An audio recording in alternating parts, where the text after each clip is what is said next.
Brock Greenhalgh sitting in for the vacationing Mike Farwell. He's gone silent, it looks like, on social media. He's unplugged. He has disconnected. He's vacated from work life, turned off the alarm clock. All good things.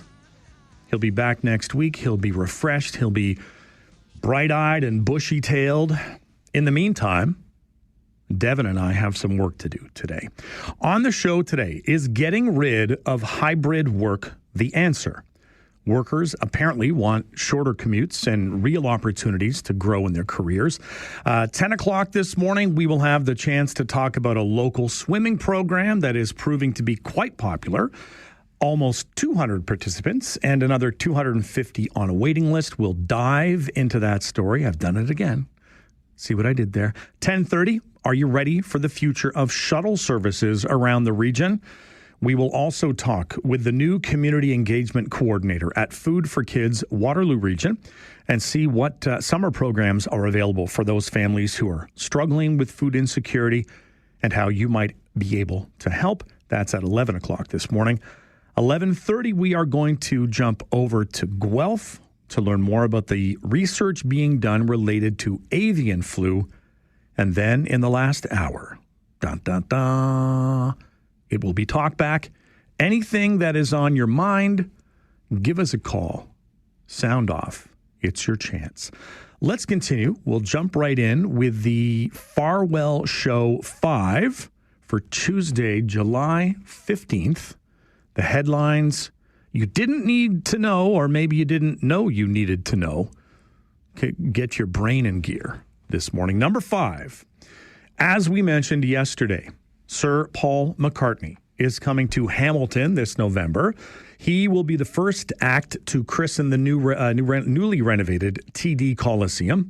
Tickets go on sale at 10 this morning. Your chance to see a living musical icon. And at 83, it might be your last chance. Who knows? He could just keep on trucking. But you think at 83, he's willing to get up on stage and put on a show over and over and over again. I know if it was me and it was 83, the show would start at about 1 in the afternoon. There would be time for a nap midway through, and we would wrap things up for supper at 3 in the afternoon. Number 4 on the Farwell Show 5 today. A heat warning remains in effect for Waterloo Region. And while the air quality is better today, please take it easy out there. I want you to find some ways to keep cool if you can and just slow down. Number 3, Major League Baseball's All-Star Game. The Midsummer Classic goes tonight in Atlanta. What a lovely way to spend an evening. The Home Run Derby was held last night with Seattle Mariners catcher Cal Raleigh taking home the trophy. He currently leads the majors with 38 dingers as well. Number 2, former BlackBerry site could soon host 5 large residential towers in Waterloo. The development at 180 Columbia Street West would provide the region with thousands of more bedrooms. And number 1 on your Farwell Show 5 for today, things you didn't know you needed to know. We're going to wrap things up with a good news story. 17-year-old Andy Papazatos of Kitchener was crowned Canadian Junior Billiard Champion this past weekend down in London. He is now gearing up for the World Championships in Spain later this year. So again, some good news to end off the Farwell 5 for Tuesday, July 15th. Give us a call, 519-570-2545, star 570 on your cell. You can also reach us toll free. You can give us a call as well, 1-800-570-5715, and let me know what's on your mind. We had people calling in yesterday. We had quite a spirited conversation near the end of the day yesterday. So to address that before our first break, a couple of things to keep in mind. I mentioned this yesterday. It's like I'm the supply teacher and Mike Farwell is the regular teacher, and he's away. So the supply teacher comes in, and some students look at the supply teacher and say, "Mwahaha." I can have some fun here. I can change my name. I can bring up things that maybe the teacher wouldn't want addressed. So here's the deal. If it's something that we've been talking about on the air yesterday or today, I'm happy to talk to you about it. But don't go asking me questions about something that someone else said last week and you want to address it.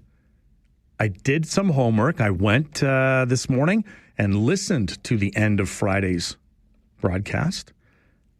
So you know what I'm talking about. Again, make sure if it's something you want to talk about, it's something that I can actually weigh in on.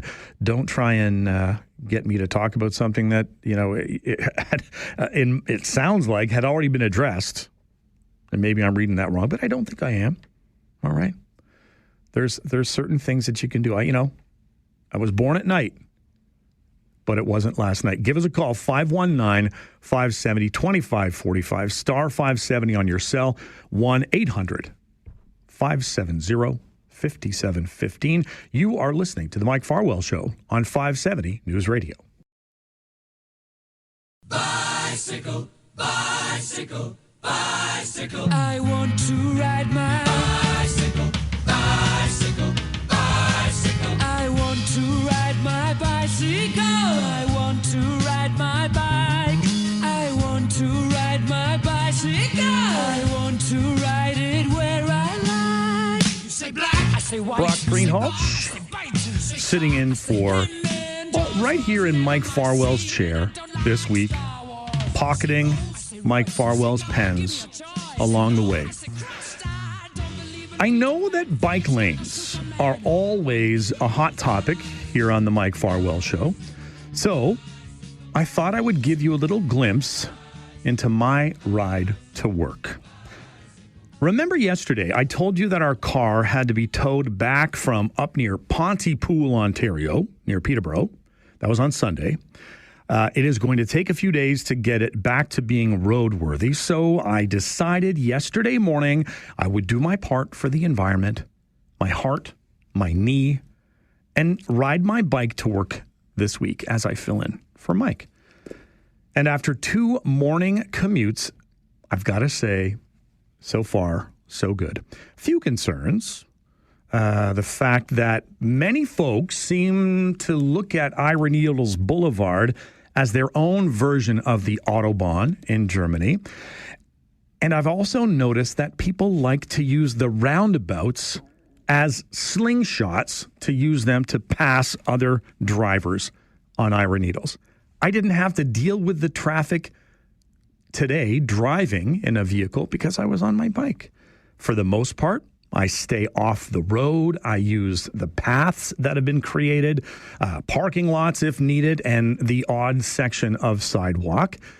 And I know what you're thinking. Brock, there is a painted line right there alongside the 2 lanes of asphalt of Iron Needles. You've got a right to ride there, Brock. Take that right and run with it. Well, I also know that thin line of white paint will not save me. So, 2 quick stories.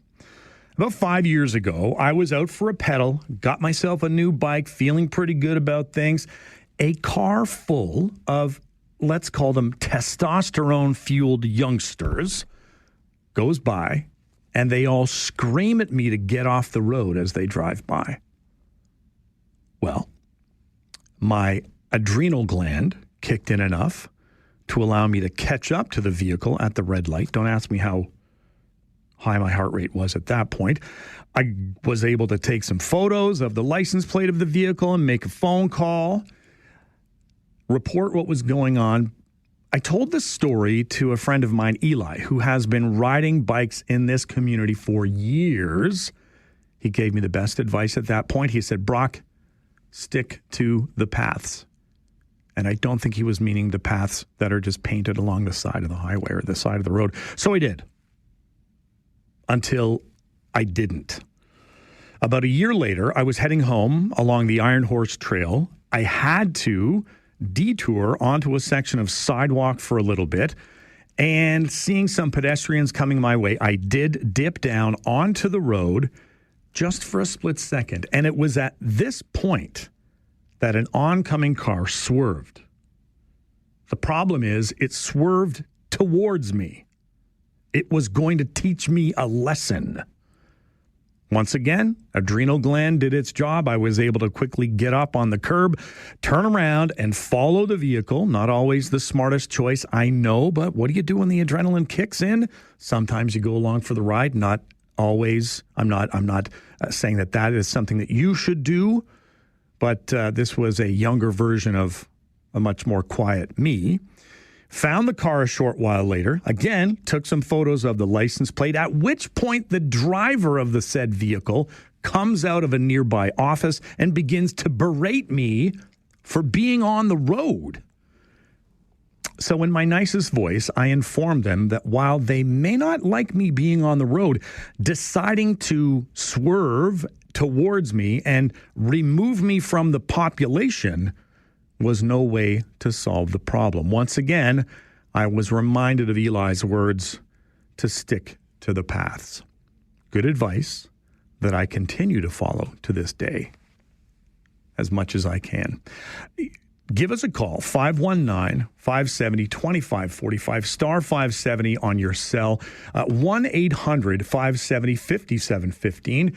And as I said before, we've got a lot of things on the go this week. We are going to be, in the next couple of days, we've got my friend Steve Rupp is going to be joining us from the band Something's Always Flying. We are going to be talking with the traveling food dude. He is an expat who now lives in the United States and travels around and writes about food. It's him and his dog and his retrofitted Sprinter van, living a life that a lot of us would be like, yeah, I could see myself getting behind that. Spends his summers working as a chef at a ranch in Colorado. We're going to have a chance to talk to him as well, too. That's coming up in the next couple of days. And again, we've got the last block of the day, noon till 1. If you've got something to talk about, that's your chance. And again, I really I know that there are people out there that want to have a chance to talk to me right now, but I'm not able to pull you up just at the moment. So we are going to we'll take another break. I keep my eyes on the clock the whole time, and we'll be back. We'll go from there, see where we're at, and we'll have some fun. You're listening to the Mike Farwell Show on 570 News Radio.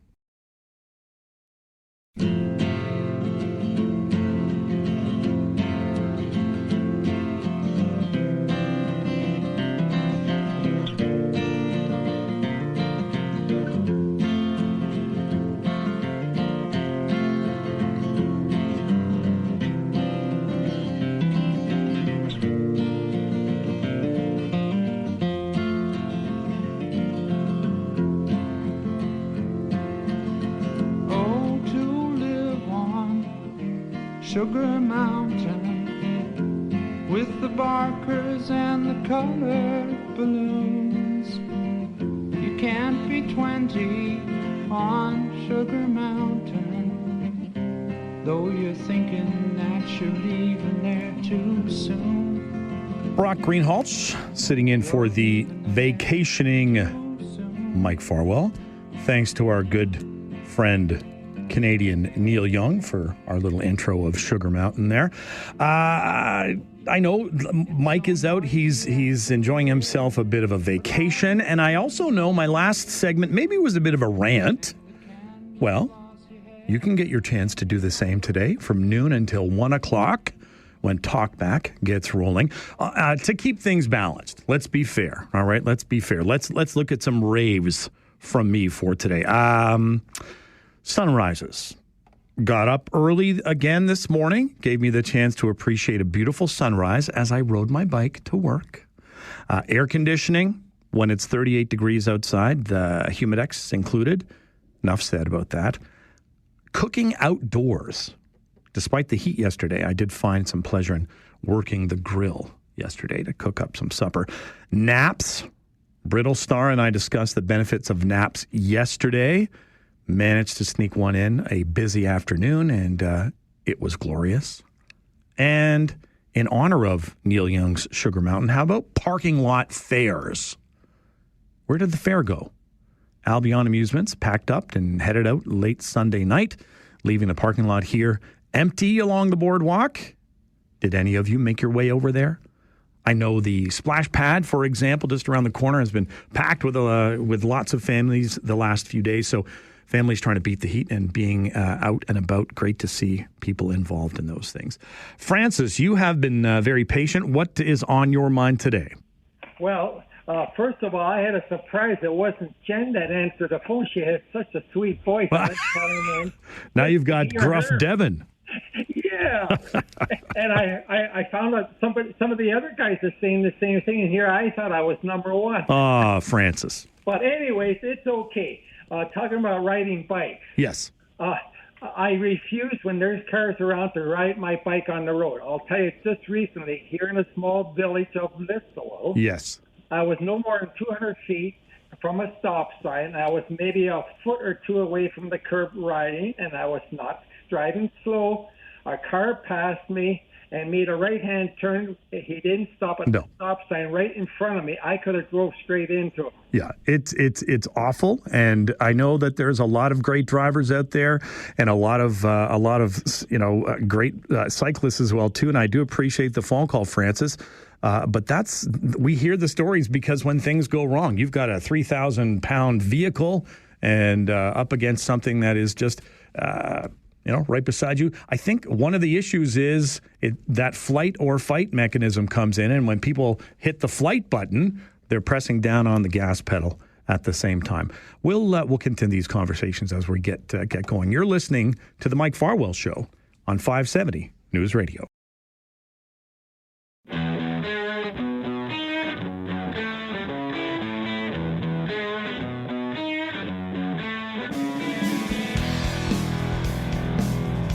Brock Greenhalgh sitting in for the vacationing Mike Farwell. Never fear, he will return next week. Delara Basel is a research fellow in sociology at Concordia University in Montreal. Delara recently wrote an article focusing on the pressures felt by employees when it comes to returning to working in the office rather than from home. And she joins us this morning to talk. Delara, thanks so much for giving us some of your time today. Thanks for having me. Could you maybe walk us through some of the myths that are connected to office productivity? What are we hearing? And we want to separate them out and find out exactly what's going on. First of all, I think that return to office mandates are focusing on exclusively on the employee's responsibility to kind of push these metrics, push the outputs. But when we look at the data and when we look at research, what is really, really important is the environment and the support that employees are really getting. So if you put a worker in an office to have the same Zoom call instead of having the same Zoom call from their home, there's no productivity metric moving there. Okay. Right? They need more support and they need more job-specific training to be more productive, to be more innovative, to stay at their jobs longer. So the myth is more around if you really put workers in one place and watch over them, we can make sure that they're not slacking. But that's a very old-school factory-style mindset to actually manage workers. I know that there's also that argument that, well, if they're all in the office together, they're going to collaborate more freely. They're going to be able to meet their goals and get through a lot more and deal with issues. Is that actually happening or no? There's some truth in that. Okay. But mostly when we look at the workplaces today, the corporations today, most of them are really global. They have offices in different cities, in different countries.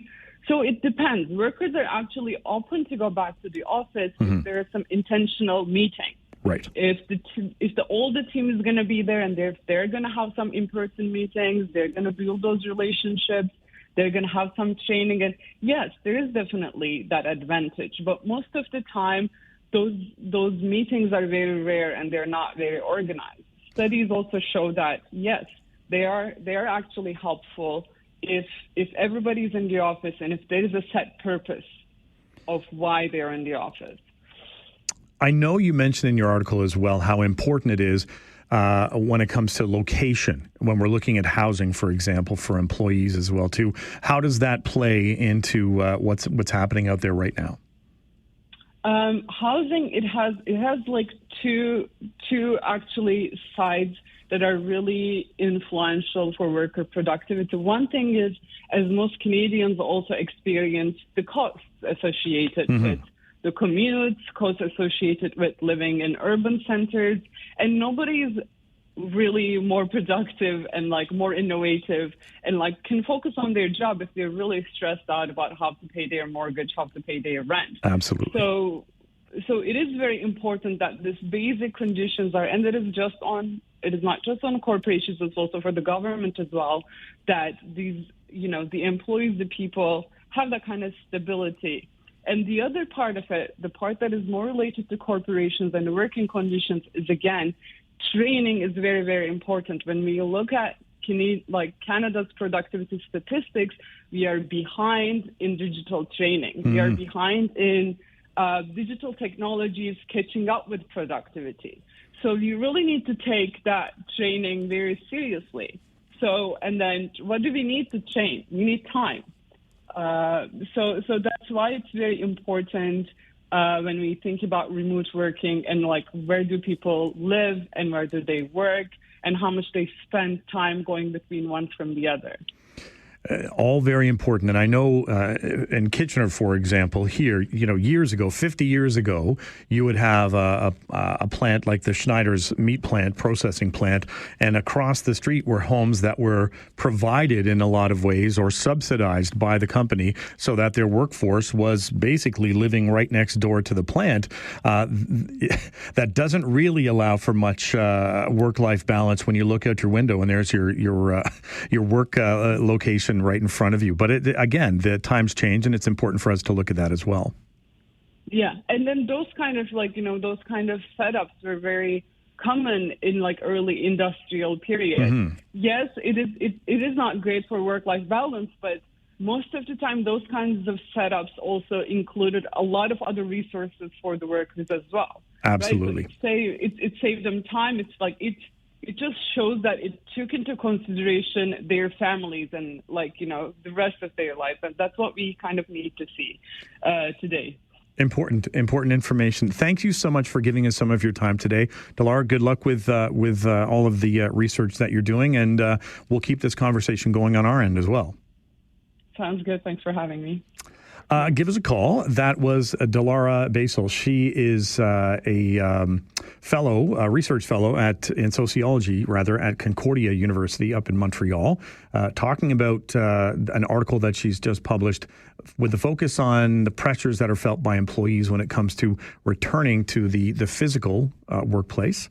Give us a call, 519-570-2545, star 570 on your cell, 1-800-570-5715. What's on your mind today? And you can stay with us. We'll take a break. You're listening to the Mike Farwell Show on 570 News Radio. Job-specific training to be more productive, to be more innovative, to stay at their jobs longer. So the myth is more around if you really put workers in one place and watch over them, we can make sure that they're not slacking. But that's a very old-school factory-style mindset to actually manage workers.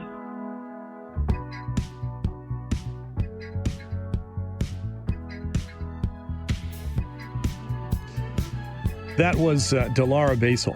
She's a research fellow in sociology at Concordia University in Montreal. She recently wrote an article focusing on the pressures felt by employees when it comes to returning to the workforce, to working in the office rather than from working at home. So the question is, where are you when it comes to work? Are you retired? Do you work in the office?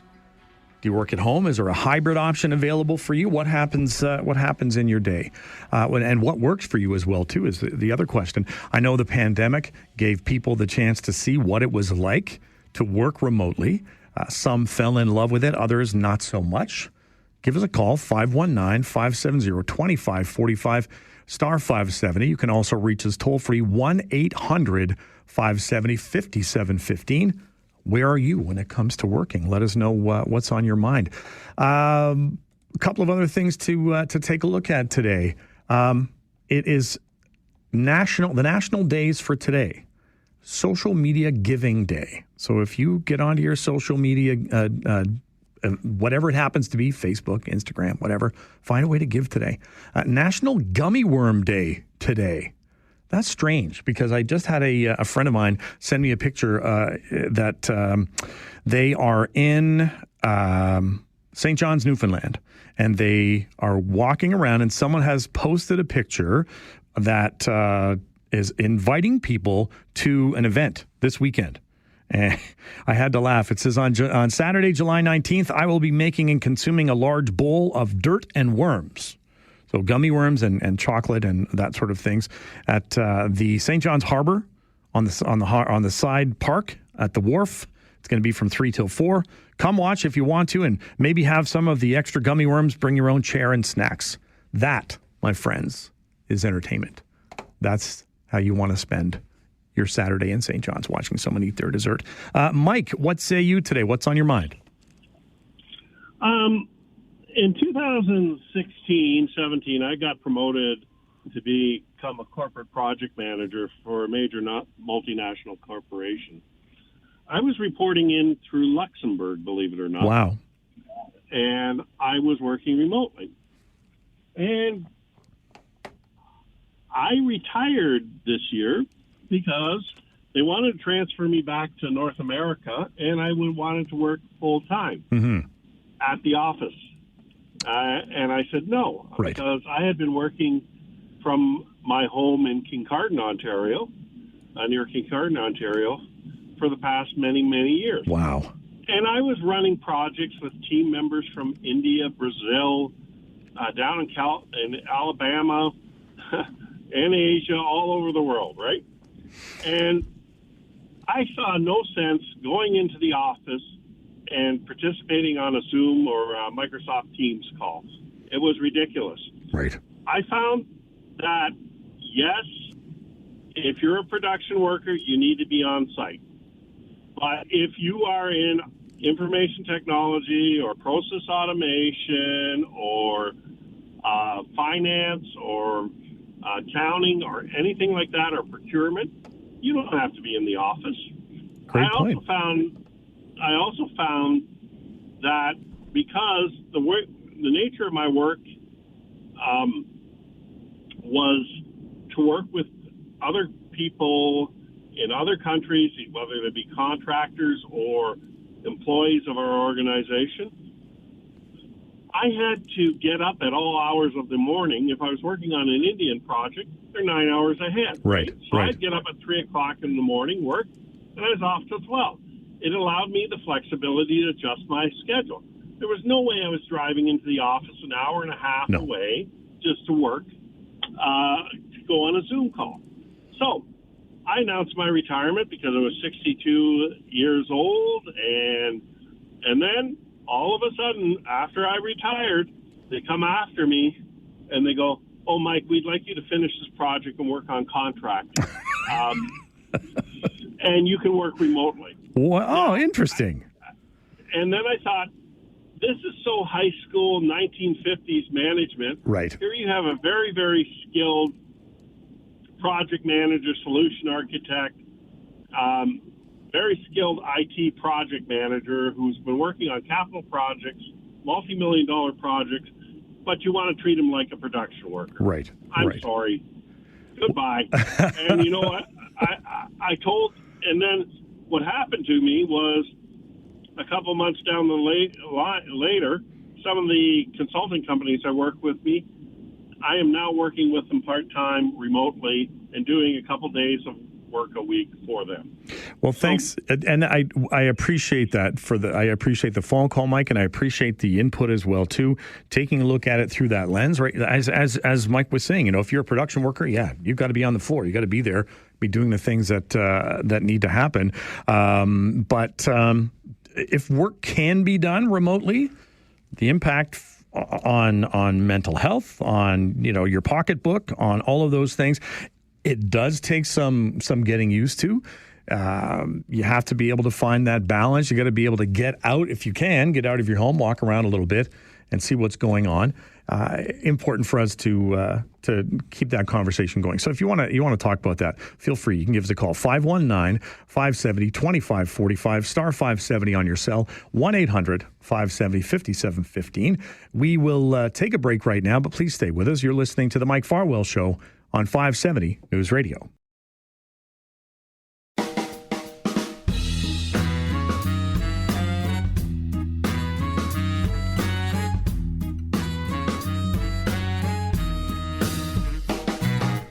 Brock Greenhalgh with you this week as Mike Farwell takes a much-needed vacation. He'll be back in the chair next Monday, minus a few pens from his desk. Who knows what happens to those pens? It just seems to be with that whenever I sit here, they walk away.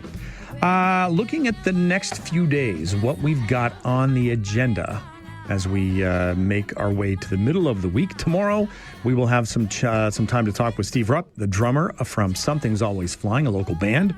We'll also have a chance to chat with Adam Vosding, also known as the Traveling Food Dude. He grew up in London, Ontario, spent some of his life in Tampa Bay, and then about 10 years ago made the decision to just duck out of corporate life, sell everything, buy himself a Sprinter van, get himself a dog, retrofit the Sprinter van, drive all over the United States, up into Canada, down in Mexico, and blog about food that he was finding along the way. Now he spends part of his life in Tampa. He also spends part of his life in Colorado. We're going to talk to him about that and what it's like to be a vagabond, what it's like to be on the road and moving through all of those things as well, too. Tomorrow, we're also going to have a chance to chat with Ian Hunter, the Blue Jay Hunter. We're sitting here at the midway of the midway part of the season. The All-Star game goes tonight. Vladdy's there tonight. Alejandro Kirk is sitting on the bench, maybe gets a chance to play. We'll see what happens. Thursday, we will have a chance to talk with Dr. Allison Young. She is a local doctor.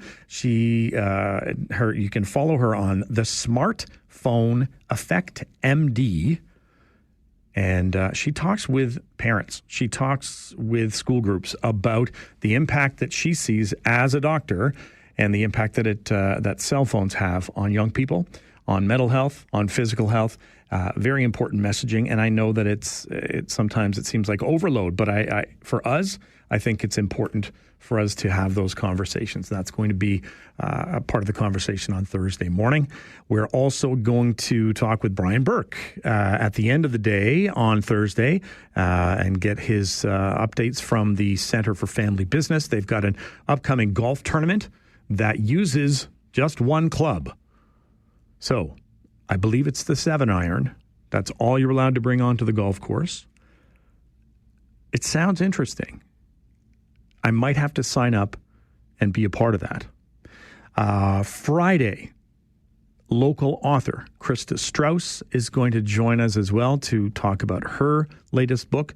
We are going to check in with the Waterloo Region Sports and Entertainment. We'll talk all things Kitchener Panthers as well as KW Titans, what's going to be going on and what's happening right now.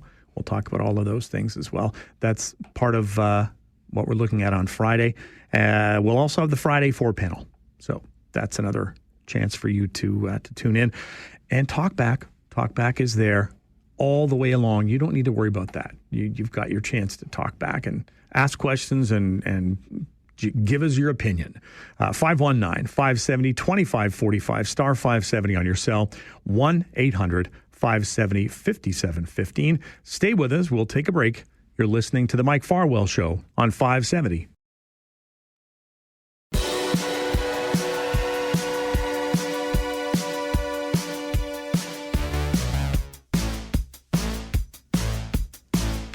Brock Greenhalgh sitting in for the vacationing Mike Farwell this week.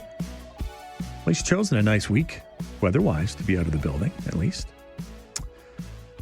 A local organization has developed a program with a focus on helping newcomers, women, children, low-income individuals, Black, Indigenous, and people of color learn how to swim.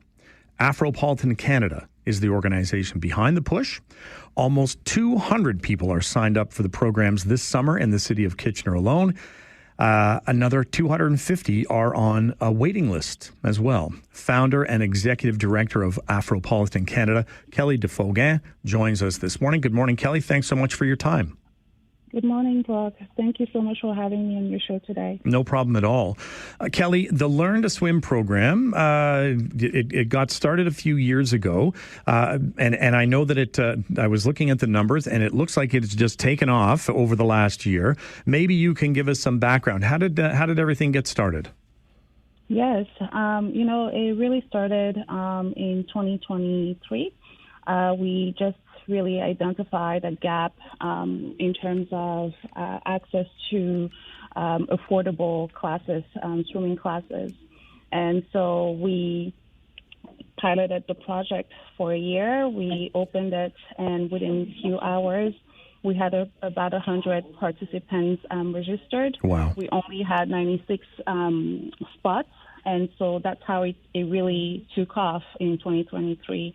And ever since then, we've been increasing the number of pools to access, and also participants they're loving it, especially participants coming from low-income families. You talk about that idea of expanding the program as well, and looking at it's already expanded, and it would be great to be able to expand this program even further. Is there fundraising that's being put in place? How are you going to meet those demands?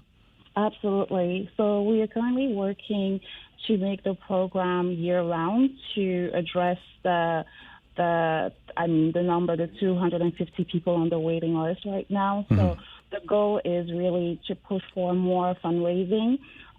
We've been very grateful to the city of Kitchener for providing access to their pools, at least for the fall and winter. Great. But we're looking to work with other municipalities, because right now some of our participants are coming from Cambridge, are coming from Brantford, right. Waterloo. So the goal is really to work with other municipalities to have access to the pools as well, and then continue to do the fundraising to support our staff here, and making sure that it's not just the access to the pools, but also the educational aspect of things, like how to properly wear a life jacket, a life vest, etc. What age have you got? Where are they all youngsters? Are there some teenagers, some adults? Who's in the pool?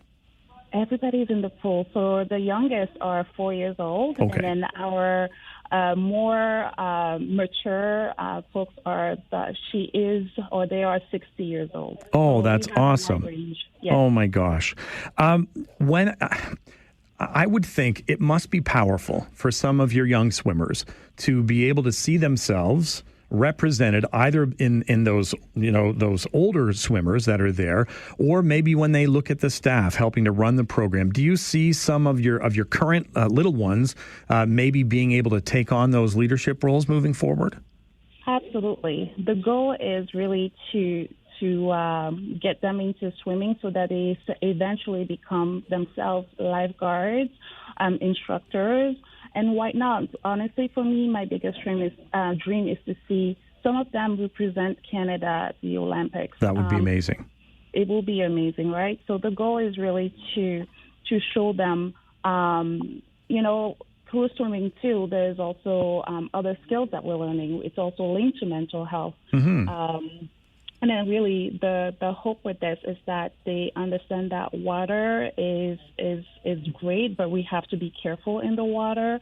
It's an essential skill. It's a skill that saves a life. So at the core of it, it's to put that education in the kids so that they understand. But we also want them to have fun, and it's beautiful to see them, get rid of that fear of the water. So yeah. That is amazing. And what a great story this is, Kelly. Good luck with everything with extending it. I hope that it can run all 12 months of the year. And we'll get the word out when it comes to fundraising. We'll do what we can on our end. So thanks so much for giving us some of your time today, Kelly, and good luck with everything. Thank you, Brock, for having me again. Thanks. Take care. You too. That was Kelly Defoe-Gaines. She is founder and executive director of Afropolitan Canada, talking about a swimming program that has taken off here in Kitchener with a focus on helping newcomers and women and children, low-income individuals, Black, Indigenous, and people of color in the community learn how to swim. It is from 4 years old up to 60-year-olds in the pool. It's just amazing. They have started off in Kitchener, and they're growing. They want to be able to extend the program into other municipalities as well. And why not? This is it. As Kelly said near the end, it's a life skill. Right, living here in Canada, from a social aspect of going to the beach, of being invited over to someone's house for a swim, for just being safe around water. We know how fearful people can be if they don't have an understanding of how to swim. It is a skill that it's extremely important for us to know how to do those things. Give us a call, 519-570-2545, star 570 on your cell. You can also reach us toll free, 1-800-570-5715. We'll take a quick break. You're listening to the Mike Farwell Show on 570 News Radio. Participants are coming from Cambridge, are coming from Brantford. So the goal is really to work with other municipalities to have access to the pools as well, and then continue to do the fundraising to support our staff here and making sure that if participants are coming from Cambridge, are coming from Brantford. So the goal is really to work with other municipalities to have access to the pools as well, and then continue to do the fundraising to support our staff here and making sure that it's not just the access to the pools, but also the educational aspect of things like how to wear a life vest, etc. That was founder and executive director of Afropolitan Canada, Kelly Defoe-Gaines. She joined us this morning to talk about this new swimming program. It's just amazing. 200 participants right now, 250 on a waiting list. So let's see. It would be great to see if it can grow and get more people in the water.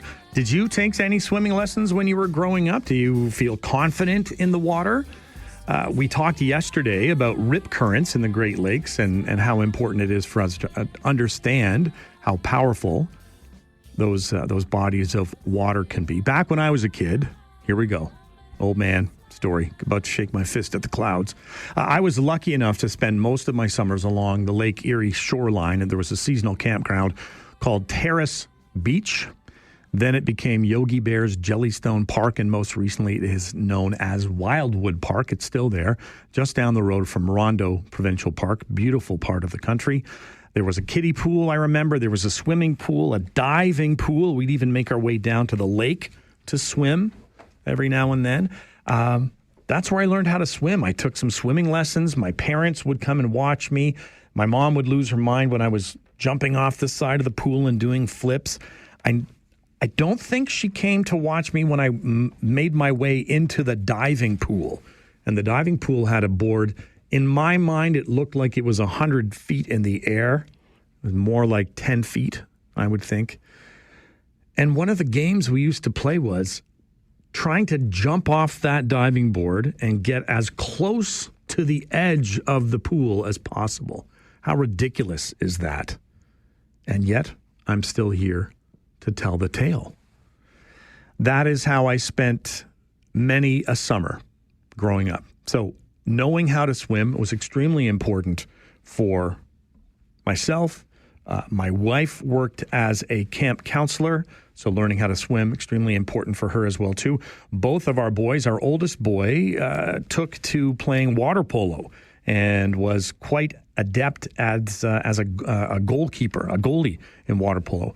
And our youngest son took his swimming lessons as well, too. They both ended up as counselors at camp, and they had to get their bronze cross. They had to get their bronze medallion. So all of those things are extremely important for us as well, too. How important is it to you? Do you know how to swim, or do you just avoid going to the water? You think living where we live, it's a no-brainer. The one thing that I turn my nose up a little bit, and my kid is gonna complain if he hears me talk about this, going to quarries to swim. Yeah, not a big fan of people swimming in quarries. Just seems to be a little more reckless from the guy who used to jump off the diving board and try to make it as far as I could toward the concrete wall. Anyway, take me back to those days, running around, be on my bike all day long, have breakfast in the morning, get up, maybe make it home for lunch, come back, supper time. Those are the good old days. The problem is with good old days, we didn't realize they were good old days at the time. Give us a call, 519-570-2545, star 570 on your cell, 1-800-570-5715. Bob, we're going to give you the floor. What's on your mind today? Talking about swimming. Yes. I remember you saying back in your time, well, I'm going farther back, when we used to learn how to swim through the school program. Yes. In grade school. And we used to go once a week to the pool.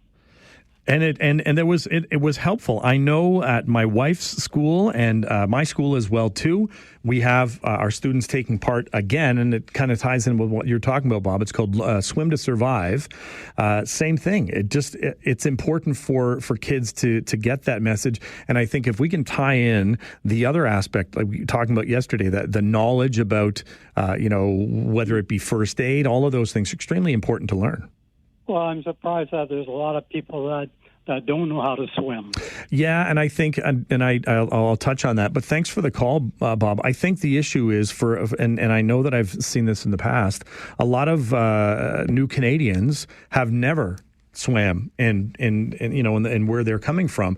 So you're getting adults that are here who their kids want to be able to swim, but they don't know how to do it. So there's a bit of a stigma there, being able to go and say, yeah, I'm in my 40s or 50s and 30s even, and I need to take swimming lessons. But programs like the one that Kelly's developed and is implementing helps to break down some of that stigma. Sue, what's on your mind today? Enjoy this one little story of mine. I managed to learn how to swim at the local pool. Yes. And also do a sort of little shallow dives. Nice. And then there was this little competition of the local girls to go and swim across the pool. And we were positioned where it wasn't very shallow, it was deep enough. So I did my dive and I did my swim right across. The girl that came in first, though, she did a dive, but she used the bottom of the pool to try Shenanigans. to come in first. Shenanigans, Sue. However, because I came in with straight across the pool, they were going to set me up to swim, for racing. Yeah, for sure. And the situation is that I was quite tall for my age at that time. I mean, everybody else is overgrown now. But, well, maybe not girth-wise. But anyway. Jeez, Sue. But anyway, so I learned about the flutterboard and all that sort of thing, and even diving, in the deeper end. Mm-hmm. But you know what? That I was 4, and the first beginning age was 8, and I was left on the bench. Well, how old are you? 4. So anyway, but my mom saw how exhausted I was after the flutter kick. But you know what? I loved the pool, and I was able to have for 5 years up in Halliburton Highlands. Nice spot. It was like a sight unseen. Right. I didn't know what to expect. Yeah. And no electricity, no running water, propane for refrige and stove. But the diving area was 15 feet deep. There's a nice heart-shaped rock where I could go swimming and then swim onto a ledge. Mind you, the Trent Canal River system had to be fed, so it would drop quite a bit in the summertime to be fed. But that all that information before actually helped me to just overcome the fear of swimming. Yeah. And I was able to do beautiful dives off a heart-shaped rock. And, but one time my mom pointed out, and she says, "What's that beside you on this ledge where I'd swim up?" It was a big snapping turtle. Oh, and suddenly no. he put his, extended his big foot or paw. Yep. Well, you should have seen me. I popped out of that so much. And eventually, unfortunately, the people across the way caught him and used him for turtle soup. Oh, no. But they used his the top part for other things. Oh, my gosh. Yeah. Anyway, that's my little story. Well, thanks so much for sharing that, Sue. Yeah, Sue brings up that point. It's like there was a social aspect to it, and I'm sure that's still the case today for a lot of people. But just hanging out of the pool, right? That was the things to do. We'll take a quick break, but stay with us. You're listening to the Mike Farwell Show on 570 News Radio.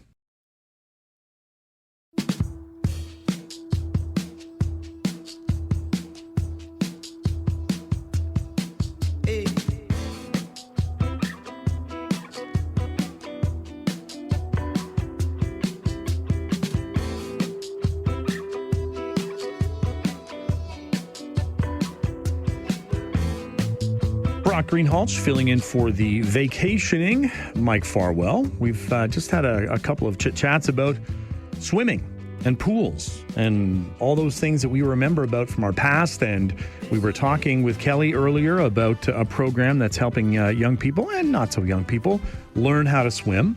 The question is, how did you learn how to swim? Did you learn how to swim? Or are you one of those people who are just like, no, thank you, I will not make my way down to the water, which is unfortunate in my opinion. I'll tell you a quick story. We're coming up to 10:30, so we will have to take a break. 2 months ago, 3 months ago now, I guess 13 weeks, something like that, I had my left knee, total replacement of my left knee. I had osteoarthritis. I had no ACL left there. I had the work done by Dr. Sean Garbadian at North York General in Toronto, and I was extremely happy with the outcome. It's a long process. They talk about 6 months to a year before you're finally feeling like you're back on your feet, pun intended. For me, it was making sure that I continued to do my exercises, and I found that this weekend I was able to get some swimming done, which was lovely. I haven't been able to do that in a while. It was very, very comforting. I didn't really tweak things too much. I was taking it easy, but it's nice to be back in the water. We will take a quick break. We'll get an update from the news center. Give us a call, 519-570-2545, star 570 on your cell, 1-800-570-5715. Stay with us, though. You're listening to the Mike Farwell Show on 570 News Radio.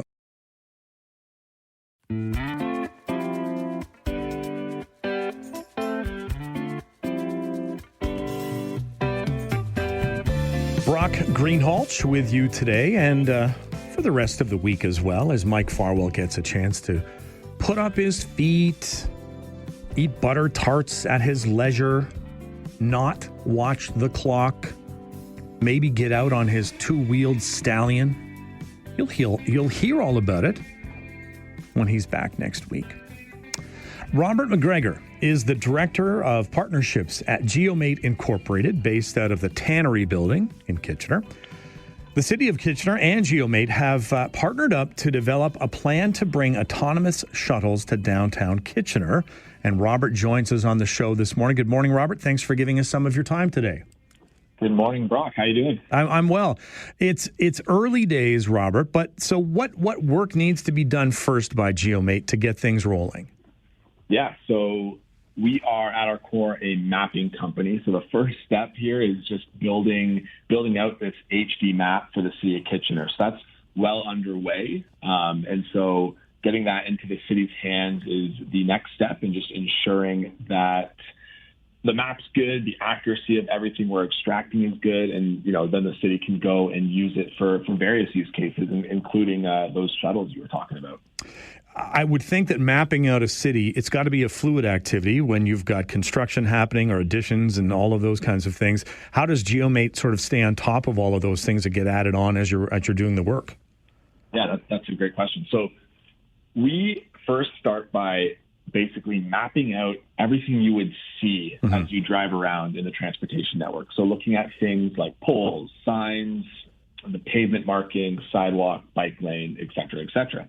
And then, there's that dynamic element. The transportation network is always changing, road closures, weather, whatever it might be. And so what we do is we're partnering with the city and we're tapping into some of their, basically their API calls and their, data on weather, on road closures, and we're going to basically tie that into our map live. So when the city of Kitchener updates something, it'll go to our map. That's awesome, and it's that sort of right on the cusp of all of these things. Speaking of being on the cusp, I think we're right there when it comes to autonomous mobility. It's right there on the horizon. In your mind, how important is it for the city of Kitchener to be looking at these options right now? I know you can't speak for the city, but they're looking at this saying, hey, this is the next big thing for us. It's really cool to see your home city look at autonomous vehicles and look at the future mobility in this way. If you look at across kind of North America and especially down south of the border, they have autonomous vehicles already. But to get there here in Canada and to get there here in Ontario, testing needs to happen. So the fact that the city of Kitchener is willing to go into this partnership with kind of an open mind to build out this map and to hopefully bring in companies in the automotive space to test here in Kitchener is a really important step for not only the city, but the province and really all of Canada. There's not a place yet where autonomous driving is, common in Canada. Right. Kitchener's kind of taking the lead on this and becoming a premier place. And obviously that fits with the city of Kitchener innovative narrative. Like this is a great city to do these kind of tests in. And I know that the province seems to be on board. They've got funding that's in place. Are you, when it comes to working with the city of Kitchener, do you have other projects with other locales right now, or is that down the road? Yeah, so we do plenty of mapping work across kind of Ontario and beyond. Mapping of this nature for the purpose of autonomous vehicles and specifically autonomous shuttles is kind of new to us in terms of working directly with the city. Oftentimes we work closely with automotive companies and with future mobility companies.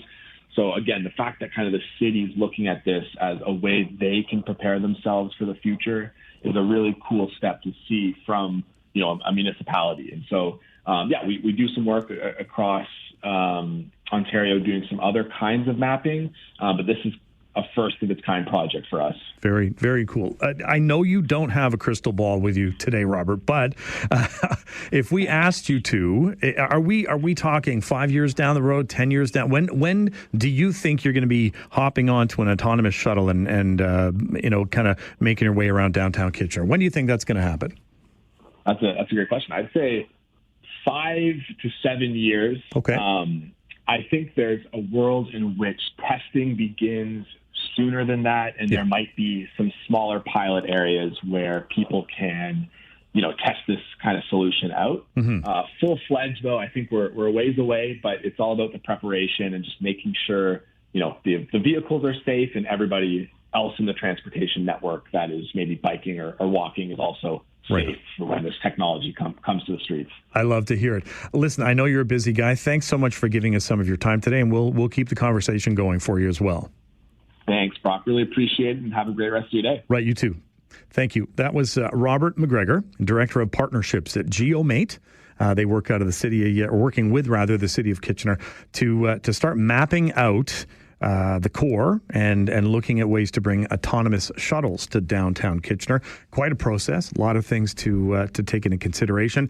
Robert talked about the fact that it is sort of that fluid piece as well too, because we know a city is going to change, but the information, the data that's being shared is kind of right at it's like fresh. That's the sort of way that we're at. We were talking about, it's great to have this map done, looking down the road, maybe 5 to 7 years. We'll see where we're at. And the province is on board. They put some funding behind this as well, too. And, it's exciting to be able to see. And as he said, living and working in Kitchener and seeing his company work with his city, it's powerful stuff. Give us a call, 519-570-2545, star 570 on your cell, 1-800-570-5715. Weigh in. Let us know what you think. Stay with us. We'll take a quick break. You're listening to The Mike Farwell Show on 570 News Radio. To build out this map and to hopefully bring in companies in the automotive space to test here in Kitchener is a really important step for not only the city, but the province and really all of Canada. There's not a place yet where autonomous driving is common in Canada. Kitchener's kind of taking the lead on this and becoming a premier place. And obviously that fits with the City of Kitchener innovative narrative. Like this is a great city to do these kind of tests in. That was Robert McGregor, Director of Partnerships at GeoMate, working with the City of Kitchener to help map out ways to bring autonomous shuttles to downtown Kitchener. Not a new idea by any stretch of the imagination, but maybe new around these parts. Interestingly enough, though, at the University of Waterloo, they have, they call them Watano buses. Waterloo all-weather autonomous shuttle buses, and because of the fact that if you've been there before, the ring road is this almost 3-kilometer long curvy road, lots of intersections. It represents really a sort of an urban driving environment with pedestrians and cyclists and those kinds of things. So the Watano bus is a project that's looking at making autonomous vehicles safe and reliable. So we're getting some research done here in our backyards.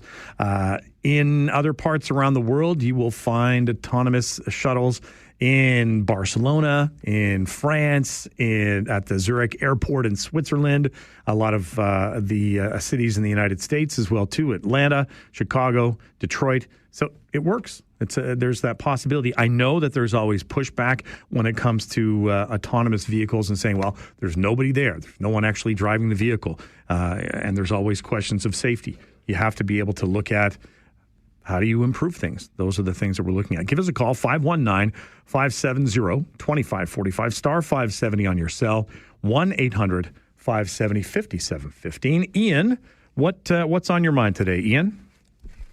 I've had full self-driving in my Tesla since 2018. I lucked out, actually, and got it on sale. They had a little promo, and I've seen all the iterations of it. And to give you an example of how good this is, I have a cabin north of Manitoulin that's 6 hours away. I can drive there without touching a thing. Wow. The car can drive, yeah. Yeah, and it's friends of ours have a Tesla. I managed to get in behind the wheel about 3 or 4 years ago. It's a funny feeling, man. It must take some getting used to. It does, but the thing about it, a lot of people aren't getting is that the car has 8 cameras, and it's actually saved my life a few different times. Where it might have started to go with the left-hand turn in, say, the full one, only to have somebody come screaming up, and it shoots back to, so to speak, save me, not get rear-ended. But, I mean, the car, I drove it to Mexico in January, and for Canada and U.S., the majority of the drive was full self-drive. So it works amazingly well. People don't realize how good this stuff really is. Yeah. And to your guest's point, is like it only is getting better in terms of its, so to speak, input and knowledge of what it is to do. And I think for the city, if they've got a mapped layout, sort of like Robotaxi in Austin right now, it's not really going to go off too far from what it knows. Yeah, exactly. Ian, thanks so much for the call. I appreciate that input, and I'm glad you were able to give that as sort of your take on things. Ryan, what's on your mind today? Hey, Brock. Yeah, I think I can't wait for the self-driving cars, to be honest. I think that people have this hang-up about, like, oh, we can't trust the computer to drive, we can't trust the robots, whatever. But, man, when you look at how bad a lot of people are at driving, like, humans are really good if they're like put on the spot, like for their driver's test, for example. Right. When they are giving it their entire focus, 100%, it's okay. But then you put a phone in their hand, you give them a radio to fiddle with, You give them a passenger to talk to. Right. And for men in particular, you put beautiful women walking down the street, heads turn and collisions happen. Wow. So I just really think that computers driving solve that problem, and I can't wait for it, man. Well, I appreciate the call, Ryan. Ryan, he can't stay focused. He's got so much on his mind. I think the other piece too, maybe it's a generational thing. For someone my age, it's a control piece, and maybe I've got issues with control. Who knows, man? But knowing that I'm in control, and I remember a friend of mine saying he always loved driving manual transmission, and he said, I like to feel the power in my tires. I get that, right? Do we think that we can react faster than a computer? Probably not, but there's that part of us that's like, I've got to be in control of this thing. You're still seated. There's still a steering wheel in front of you. It's not like you're just sitting there and this thing is just, it's not taken off into the air like on the Jetsons. There's a reference for you. The Jetsons. Anyway, that's kind of where we're at, and I know that vehicles keep getting updated, and there's the driver assist when it comes to lane departure and backup cameras and all of those other things that keep coming up as well too. Really important for us to be able to take a look at those things. We do need to take a quick break, but I do want to hear what you've got to say, so don't go away. 519-570-2545, star 570 on your cell, 1-800-570-5715 gets you onto our phone list as well, too. So stay with us. You're listening to The Mike Farwell Show on 570 News Radio.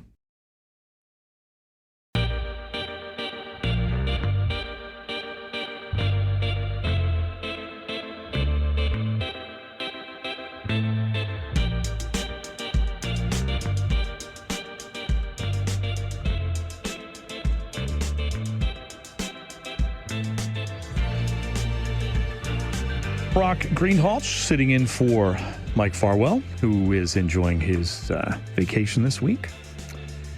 We've had lots of things to talk about so far today. You feel free to give us a call, 519-570-2545, star 570 on your cell, 1-800-570-5715. Manny, what's on your mind today, Manny?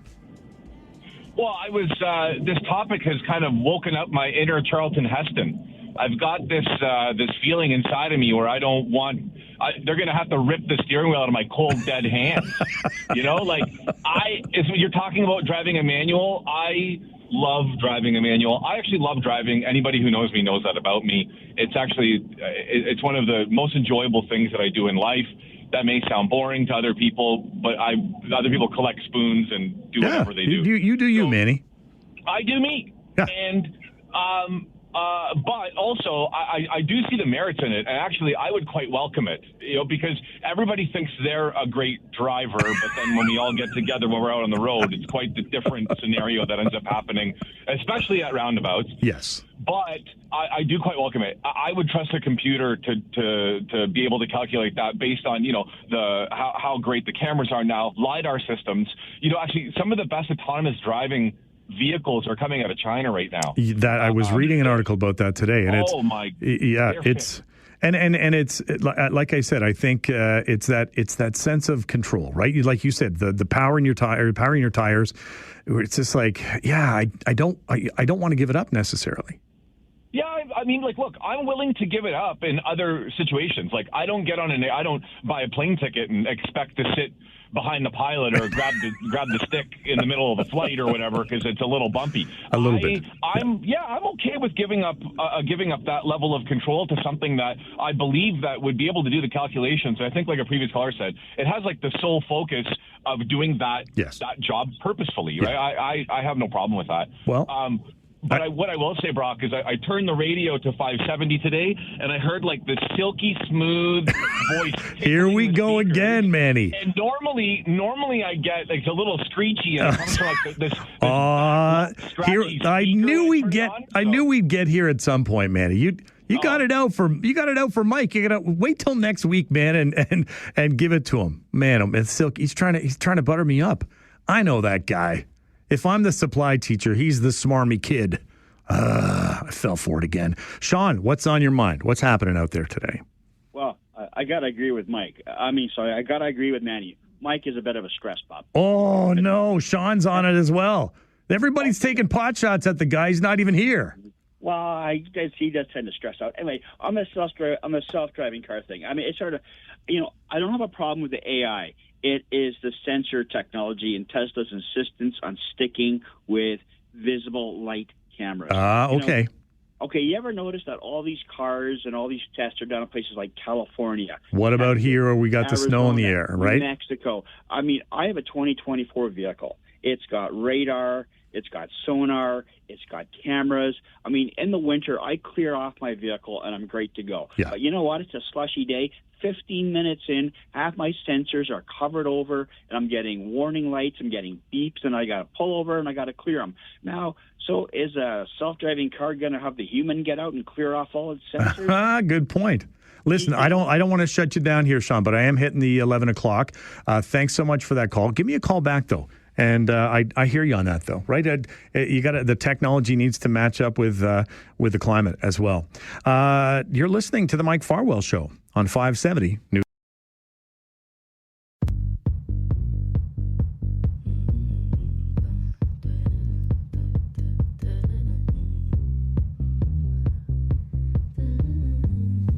Brock Greenhalgh sitting in for the vacationing Mike Farwell today.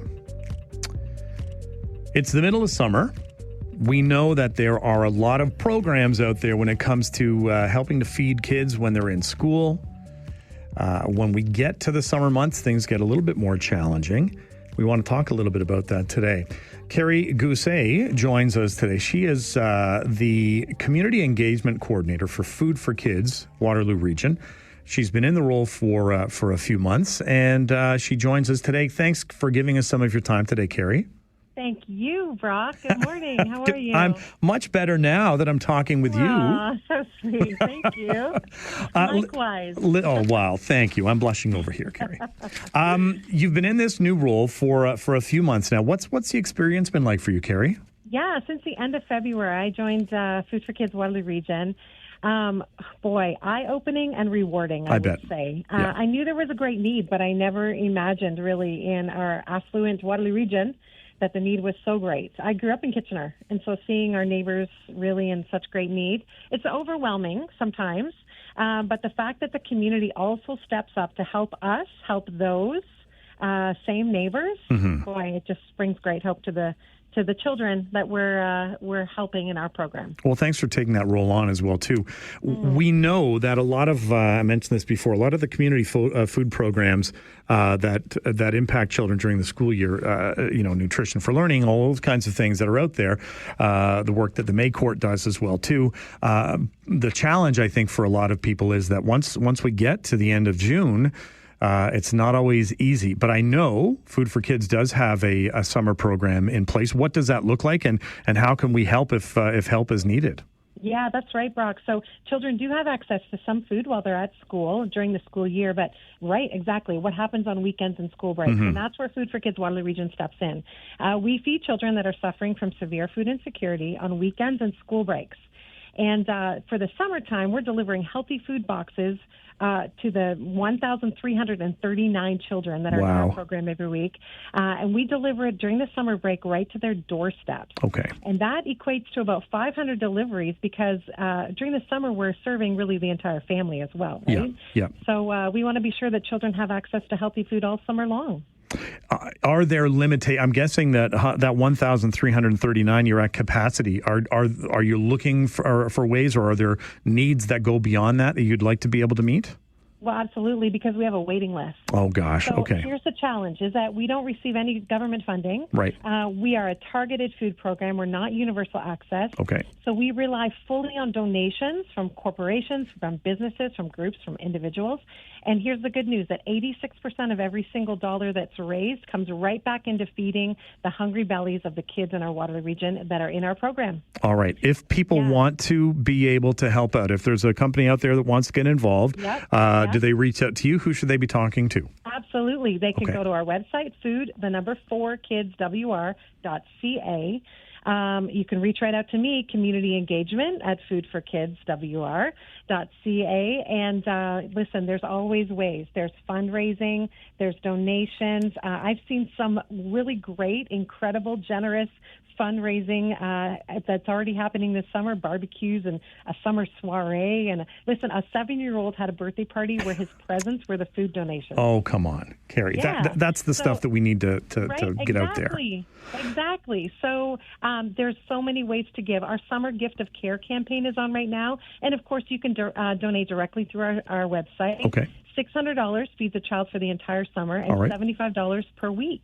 Okay, and that's if someone's looking to make that happen, check out the website. Do you need drivers? Do you need volunteers to pack up items? What else do you need? We're always in need. Okay. So volunteers, because there's 5 of us on staff. So of course we could never do all this on our own. No. We rely fully on our volunteers, and so if not for the summer, certainly for school, when we don't want to talk about the summer being over, right? No. But I know, but I have to say.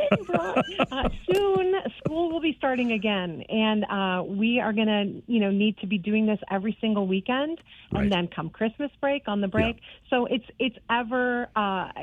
a continuous need. Yes. And so we're always looking, and they can email our volunteer coordinator, Emily. She's just lovely, and she'd love to help you out. Volunteer at foodforkidswr.ca, and she would completely help you and plug you in.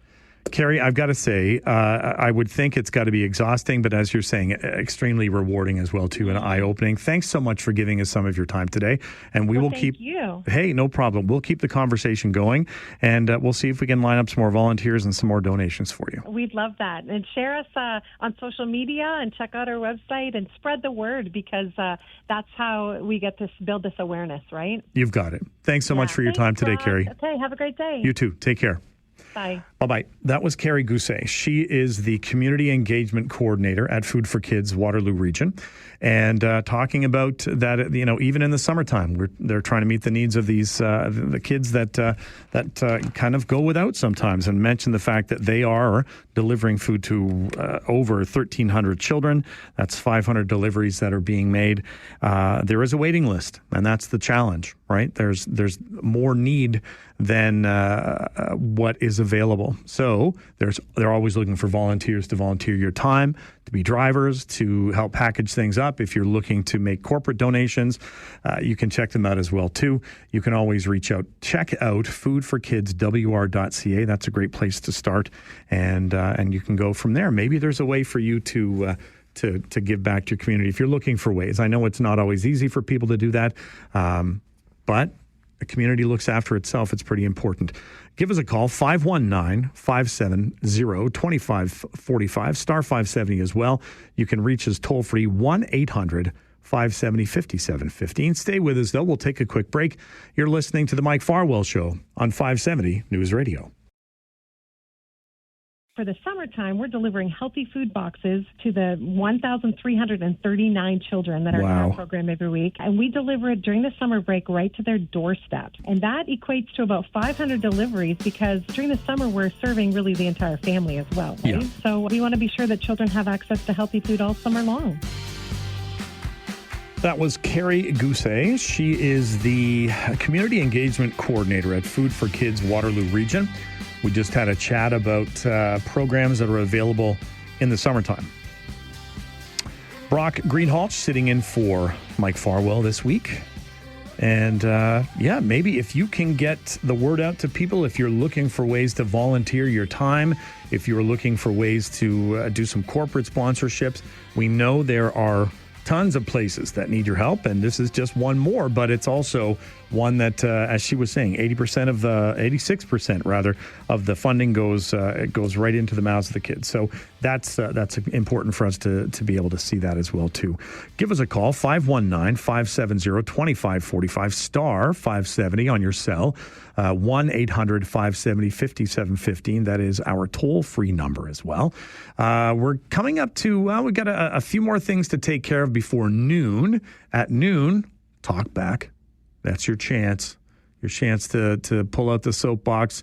You heard something that was said today. I said something and it just sparked a fire in you, who knows what it might be. You can give us a call and we'll talk.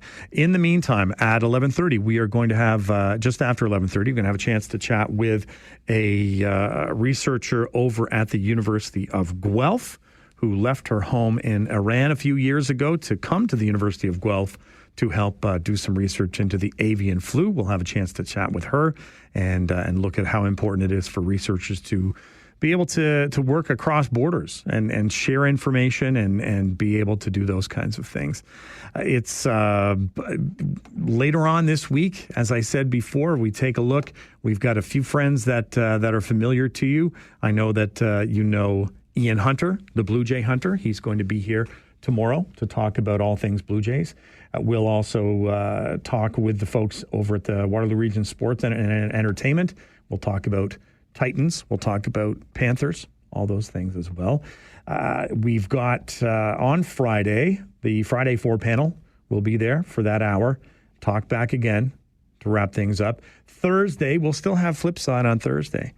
So it's not going to be too much of a jolt to the system when Mike gets back behind the microphone next week. Looking forward to having all these chances to chat with you. I get to do it again in August as well. I think it's August 11th to the 14th, 15th, something like that. Mike's going to be away again, and they're going to give me a chance to do this. It is a lot of fun. One of the key things that I really enjoy about it is staying focused on issues that are going on in the region and looking at things and paying attention to what's happening as well, too. At the same time, we've got to share other information, like your horoscope. Let's say today's your birthday, July 15th.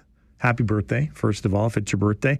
Here's what it says. If today's your birthday, the message of the stars on your birthday is that you need to focus on serious things rather than wasting your time and energy on trivial distractions like horoscopes. No, it doesn't say that part. Playtime is now very much over. Get your head together. Get on with some serious work. Wow. This is a preachy horoscope for today. I don't know, but it's the problem with it is it's the same horoscope that I'm a July baby. I'm a little past my prime, a little past that date. Maybe it's the same for me. But if I take a look at the Cancer horoscope, it says there's a major luck factor working in my favor at the moment. Maybe I buy a lottery ticket, but that it's not an excuse to sit back and let the good things in life come to you. Oh, I guess I have to work for it. Take my number one creative idea and find a way to turn it into serious cash. All right. I got a few possibilities. Out there. Devin, I don't want to put you on the spot, but do you know your zodiac sign? Well, I can give you your horoscope right now. What you want to give that to me? I'm happy to share it with the world. Sure thing. I am a Leo. Your birthday's coming up. That it is. All right. So here you go, Leo. You rarely lack for confidence. I see that in you. But something seems to have spooked you recently, and now you may be wondering if you're on the right track. Don't let your doubts consume you, but do look into what changes you can make to improve your chances. All right. Don't give up on yourself, Devin. Not planning to anytime soon. Glad to hear it. And and you're on the right track, man. It's good to know. It's good to know that you're heading in the right direction. Let's see who else we got here today. I'll give you one more. Let's scroll down here. We'll take a look at, how about Capricorn? I got a couple of important Capricorns in my life. Number of good things have fallen into your lap lately, thanks to the sun and Jupiter in your opposite sign, but you can't expect your luck to last. This sounds familiar. Get smart. Make sure you have the resources that you need to tide you over any upcoming lean spells. So there you go. A couple of horoscopes. If I had more time, I'd go through all of them. Check out your horoscope, or don't, right? Maybe you just don't believe in that sort of stuff. But what we would like you to do is stick around. You can give us a call, 519-570-2545, star 570 1-800-570-5715. I wonder how many times Mike has said those numbers, because this is just day number 2 for me, and they're already starting to meld into one long line of numbers. Stay with us. You're listening to the Mike Farwell Show on 570 News Radio.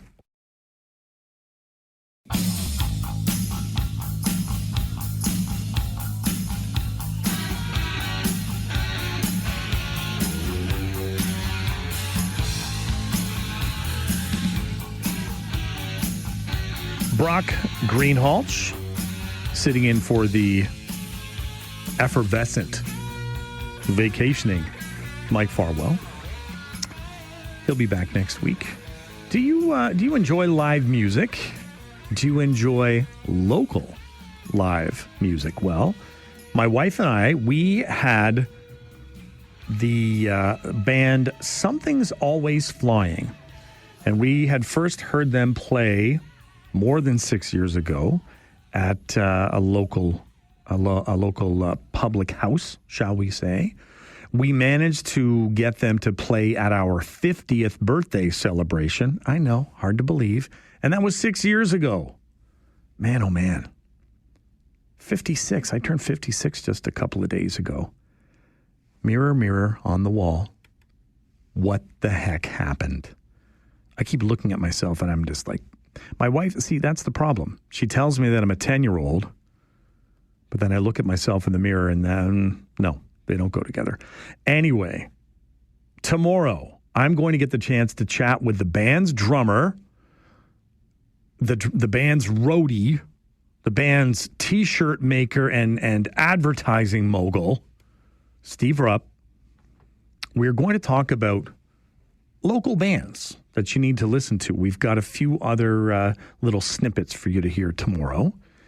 And always want to promote the local bands, whether they're up and coming, whether they are just getting started or if they've been, they cut their teeth a long time ago and they want to be able to just, keep going. And nothing wrong with that. Lots of great venues. I know that there's one. I won't mention by name just yet, but one venue that has committed to making sure that every Saturday they've got some live music going. It's an important thing to be able to do that, and other places that are opening up, and it just it sets the tone, it sets the mood. So make sure that you're tuning in early tomorrow. We're going to have Steve on earlier in the show tomorrow, and get a chance to chat about that as well, too. Also, later on this week, as I said before, we are going to be able to talk with Adam Vosding, the traveling food dude from Colorado. Ian Hunter is on with us tomorrow. We're going to talk about looking at Kitchener Rangers have made a $50,000 donation to Sexual Assault Support Center. We'll talk about that. Brian Burke's going to join us at the end of the day on Thursday to talk about Center for Family Businesses golf tournament, where you're only allowed to use one club, and it has to be a 7-iron. I might actually get into something like that. We will also on Thursday be talking about the Afro Vibes Festival that's coming up. We'll be able to chat about that on Thursday. Dr. Allison Young is going to join us Thursday to talk about worries that come from cell phone use when it comes to the younger generation. Friday morning, we'll talk with Krista Strauss. She is a local author. She is also a hairstylist, and she uses the term hairapist. I love that term. She's a hairstylist / therapist. She has coined the term hairapist. Love it. We'll talk with her on Friday. We'll have the Friday 4 panel be happening on that day as well, too. And like every other day, you're going to have your chance to talk back at the end of the day. Give us a call, 519-570-2545, star 570. You can also call toll-free 1-800-570-5715. Stay with us. We'll take a break as we reach the bottom of the hour and get an update from the newsroom. You're listening to The Mike Farwell Show on 570 News Radio.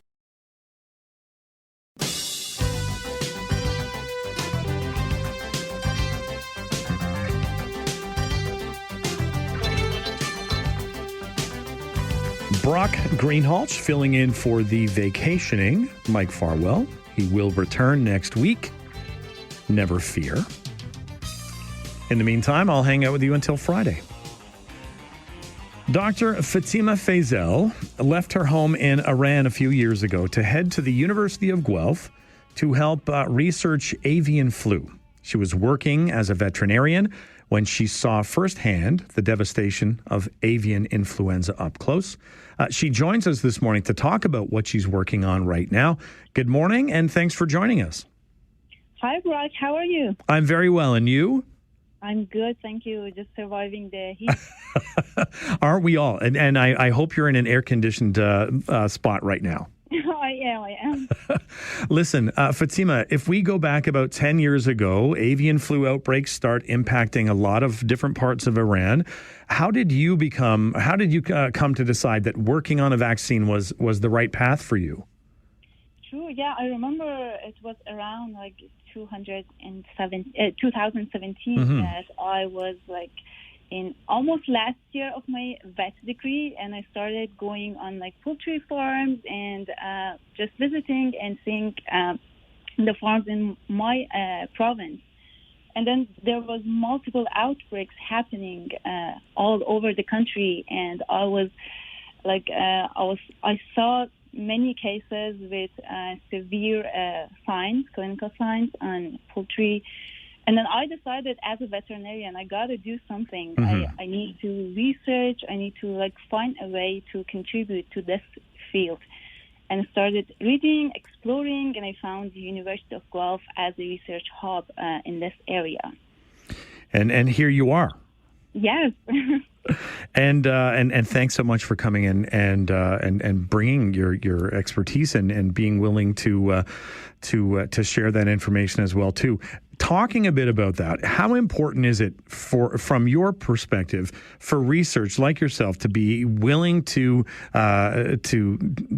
maybe share and communicate information with other countries, with other scientists and researchers in other parts of the world, and collaborate on like-minded research like this? Right. I think it's very important because when outbreaks happen, especially this virus, one of the way that this virus is transmitted is migratory birds, and migratory birds migrate everywhere. So having active surveillance and having international collaboration all over the world, I think, is one of the key words to detect, to report, and to control this infection. I think it's very important, both on industrial way and both in research way, because active research on avian influenza vaccine is also another important way of controlling the virus and decreasing the transmission. So when it hits, when the outbreaks happen, it can easily expand all over the area and countries. And I think collaboration globally is very important. I'm glad to hear it.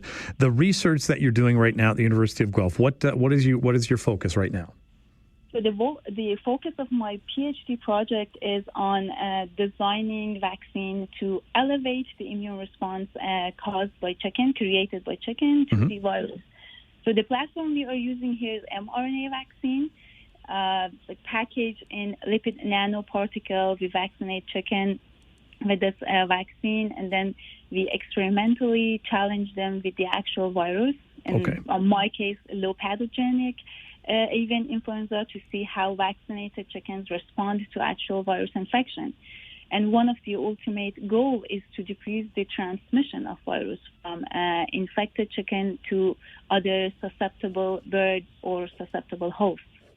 When you take a look and you take a step back from the research that you're doing right now, how much more time do you think you need to put into this program and until you feel that you're done with it, you're ready to move on?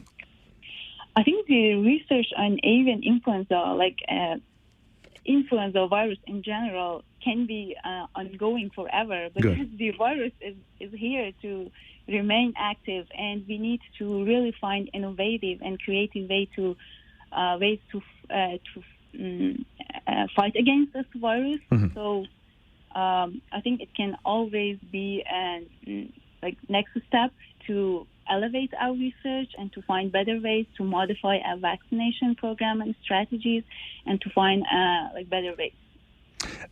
Well, thanks for doing what you do, Fatima. That's extremely important. And I guess the other question is, are you going to stick around Guelph? What are you going to do? Puts you on the spot. University of Guelph is like an amazing vet school, and it's like every veterinary student's dream to work and to study and to be trained in this like research hub. Like you never know, but I think now I'm enjoying working and doing research in University of Guelph. Well, listen, I know that you're busy, but I appreciate the fact that you were willing to give us some of your time today, and good luck with your research. Of course. Thank you for having me. Have a good rest of the day. You too. Stay cool. You too. Bye. Bye-bye. That was Dr. Fatima Faisal. She's a researcher at the University of Guelph's Department of Pathobiology and is studying ways to combat avian flu. She talked about the pathogen that she is focused on is kind of a strain of the one that we keep reading about in the news all the time. She came here to continue her research from Iran, where she had seen, she said back in 2017, working, finishing her degree as a veterinarian, she realized that the avian flu was just sort of wiping out a lot of the population of chickens in and around Iran, and it was having a big impact on markets that were there as well too, and decided to come here and continue her research.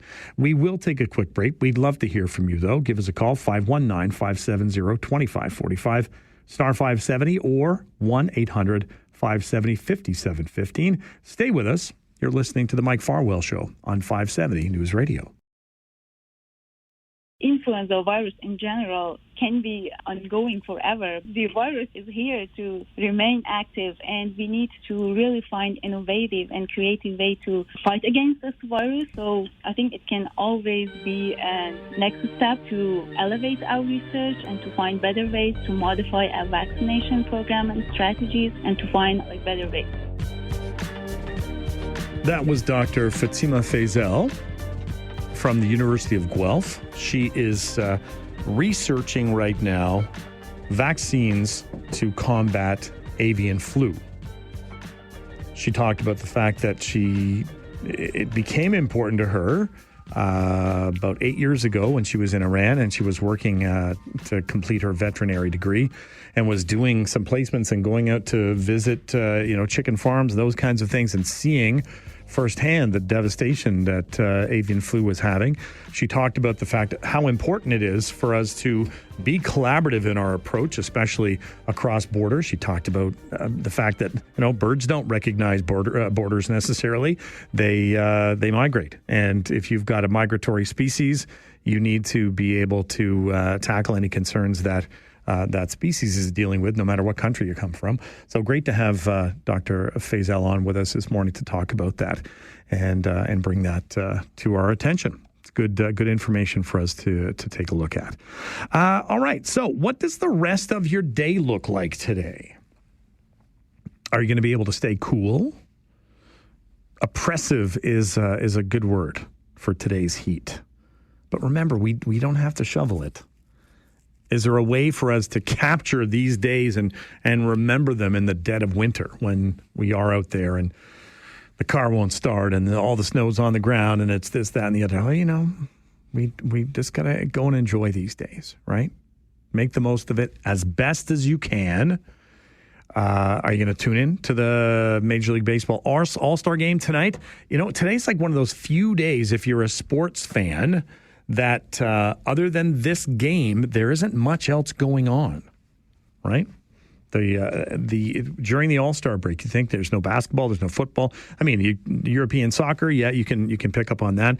But this tends to be one of those days where if you're going to be watching anything, it's probably the All-Star game. There's been some pushback against the All-Star game. I was reading an article the other day. I don't know if you know much about the Savannah Bananas. They are kind of I don't want to call them a comedy troupe, but they are, they bring a comedy aspect to the game of baseball. And the one Major League player was comparing the All-Star game to saying it was like a Savannah Bananas game. So has it lost its luster? Has it lost its shine? It used to be whoever won, which the American League or the National League, that the home field advantage was determined by the win of the game tonight, or the winner of the game tonight. But that's not the case anymore. Ian Hunter joins us tomorrow, so we'll get a chance to talk to the Blue Jay Hunter, and we'll pick his brain about this and see if that's something that he wants to talk about. I'm sure he does, and we'll get his opinion on it as well too. We've had a chance to talk about all kinds of things today. You go back to this morning, and I was ranting, I was raving, I was talking about my commute to work today, and looking at what's it like to ride your bike around KW, right? I ranted for a little bit there. I also talked a bit about kind of coming up every now and then. You got to stop and take a look and come up with a list of things that might mean a lot to you, and just be in the moment, right? Put the phone down, get away from that for a little while. Just be in the moment. And I'm hoping that Mike is doing that this week. I'm hoping he's just completely unhooked and unplugged from all of the stuff that goes on. I can imagine that it would be overwhelming sometimes because of the fact that you're dealing with local news and provincial, national, international news all the time. There's so much to know, so much to be able to bring in and hang on to and be able to be well versed in. And I do not profess to be able to do that. I have to look a lot of things up. I don't make things up, despite what some people might think. But it's eye-opening for sure, and I really do enjoy having the chance to sit in this seat for a few days. It's your chance to maybe not sit in the seat, but at least get your voice heard. Noon till 1 today. It's Talkback Hour. You can have a chance to get on, and you give us a call, and we give you the platform, and you tell us what's on your mind, and then you can let it go, because I think that probably might be a big thing for some people, is to, it builds up and you just can't let it go. This is your chance. Talkback Hour starts just after the noon news, and you've got your opportunity. You can call us. You can have us on speed dial 519-570-2545. Star 570 on your cell. Toll free will get you in the door as well, too. 1-800-570-5715. I asked you about the rest of your day. I'm thinking about the rest of my day. It's a mind shift, because my day is basically ending at 1 o'clock when it comes to the working. But I got a lot of other things still out there. The lawn needs to be cut, and I'm the man for the job. The problem is it's really hot out there, so it might have to wait one more day. We'll see. The basement needs some work to be done in the basement as well, too. The garage, that needs some work. I've got to find, but then nap, right? A nap has got to be key in there as well, too, if I'm going to keep doing these early mornings. Not as early as yesterday. Yesterday morning, I think it was 3 a.m. when I woke up, all excited, and it was like Christmas morning. I couldn't wait to get to the station. I don't know if that was it, or not. But today, 4:30, a little bit better. I got up, put the coffee on. You have the house to yourself for a little while, a little bit of downtime. I started planning out the day. Maybe by the time we get to the end of the week, I can push it back to 5:30, and then roll in here for 7 and do some prep work. We'll see what happens. Anyway, this is where I'm at right now. Give us a call and stay with us as well too. You're listening to the Mike Farwell Show on 570 News Radio.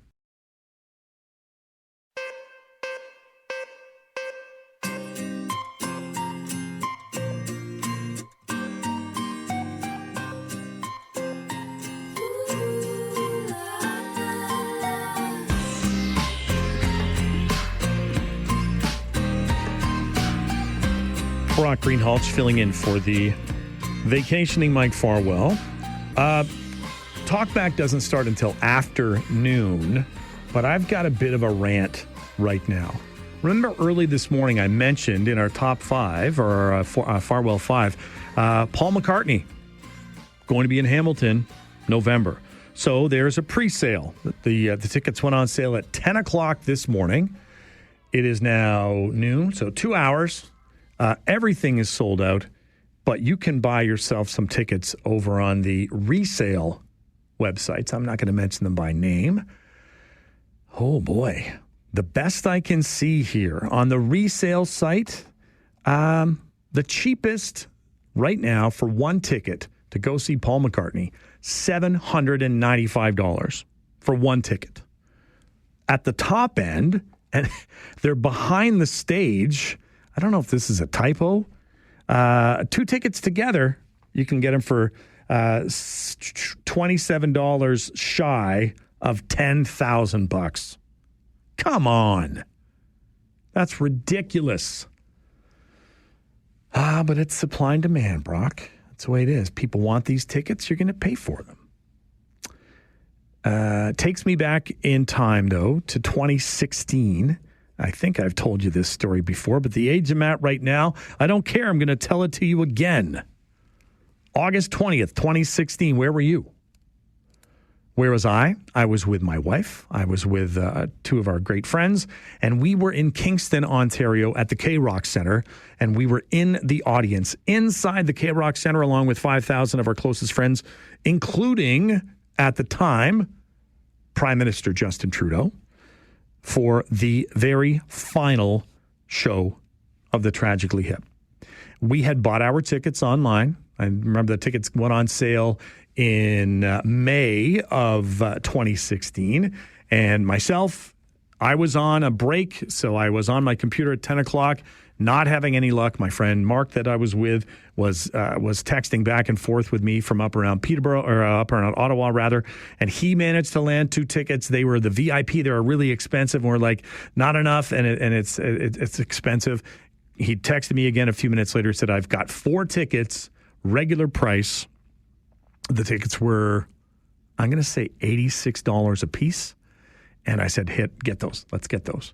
The day of that concert, I remember going on to one of the resale sites and just clicking around where we were seated, and people were selling those tickets that we had purchased for $86 for about $5,000 a piece. And I thought, man, we could wipe out some debt if we sell these tickets, my wife and I. But then I thought, no, a better story is going to be the fact that we were here. And, I don't regret the fact that we didn't sell those tickets. I know it's supply and demand, but I mean, really, this means that unless you're willing to cough up a few grand, you're not going to be going to see Paul McCartney on November 21st at the TD Coliseum in Hamilton. He's playing in Montreal, but I have a strange feeling the same thing would be happening in Montreal as well, too. So there you have it. There's a bit of a rant from me. I do enjoy live music, local live music. Not ready to spend a couple of grand to go see Sir Paul McCartney. My apologies, Sir Paul, if you're listening. If you are listening and you want to, comp me a few tickets, you go right ahead, and we'll call it a day. Speaking of calling it a day, we still have another hour to go, and this is your chance. This is your chance to get out on the soapbox, let us know what's going on, and I want to hear from you, right? I want to hear what you've got to say. Be respectful in your comments. Be as kind as you can be, but it's your chance. 519-570-2545, star 570 on your cellular device, 1-800-570-5715. We will have ourselves a time when it is Talkback, just past the news. Stay with us. You're listening to The Mike Farwell Show on 570 News Radio. Take out the papers and the trash, or you don't get no spending cash. If you don't scrub that kitchen floor, you ain't gonna rock and roll no more. Yakety yak. Don't talk back. Just finish cleaning up your room. Let's see that dust fly with that broom. Get all that garbage outside, or you don't go out Friday night. Yakety yak. Don't talk back.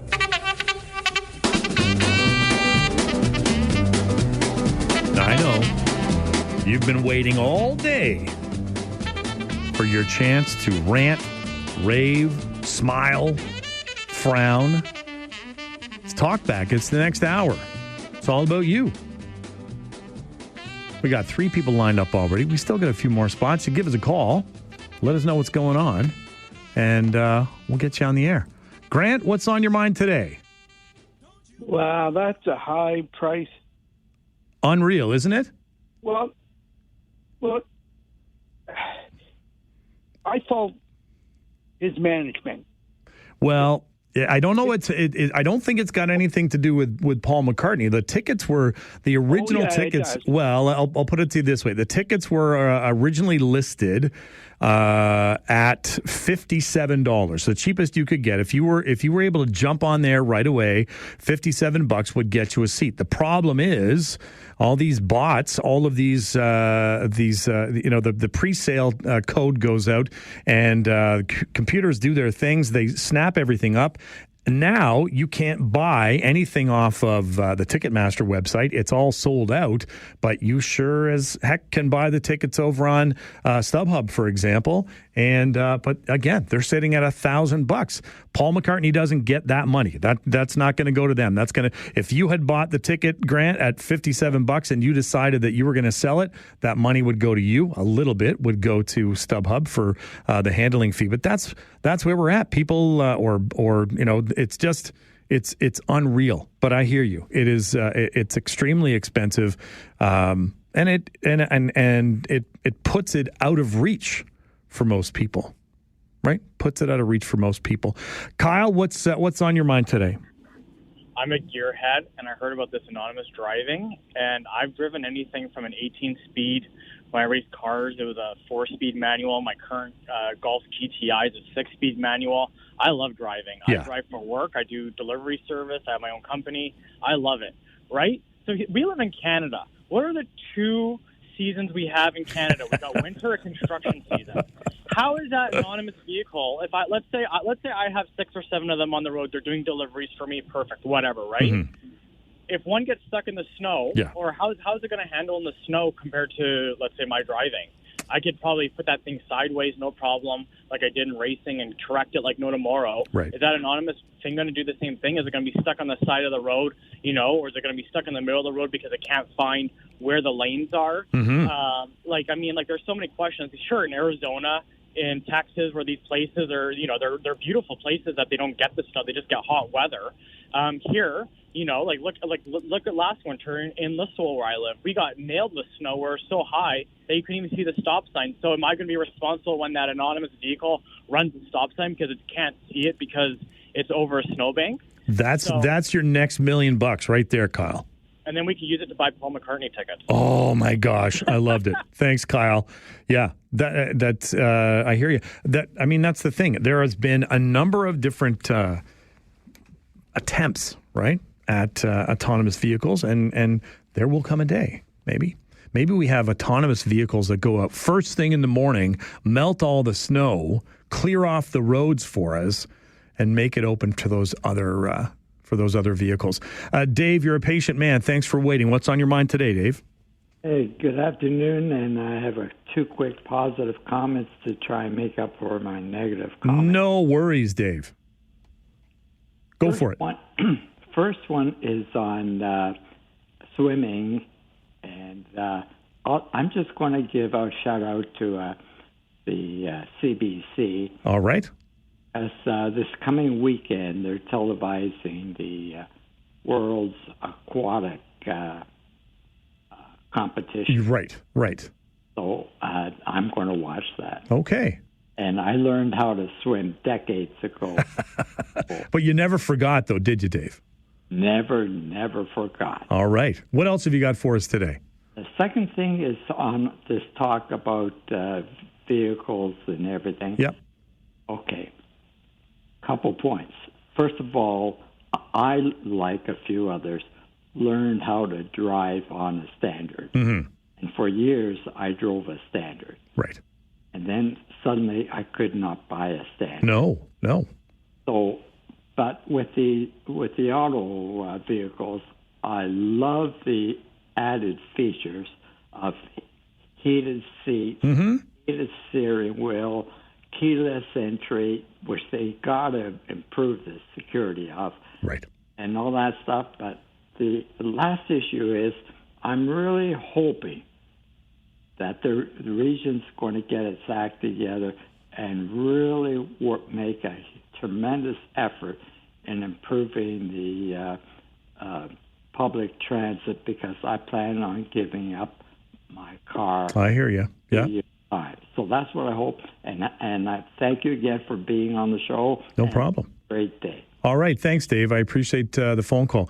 Yeah, that's that. You know, you go through those stages in life, and some people are at that point where they're like, I'm not ready to continue driving. Right? You know, whether it be eyesight, whether it be your reaction time, and that's a challenge, because we know you give that up. That's giving up independence. That's wrong, right? That's not an easy thing. We do have to take a quick break, but stay with us. It's still Talkback. You can give us a call, 519-570-2545, star 570. You can also reach us, 1-800-570-5715. You're listening to The Mike Farwell Show on 570 News Radio.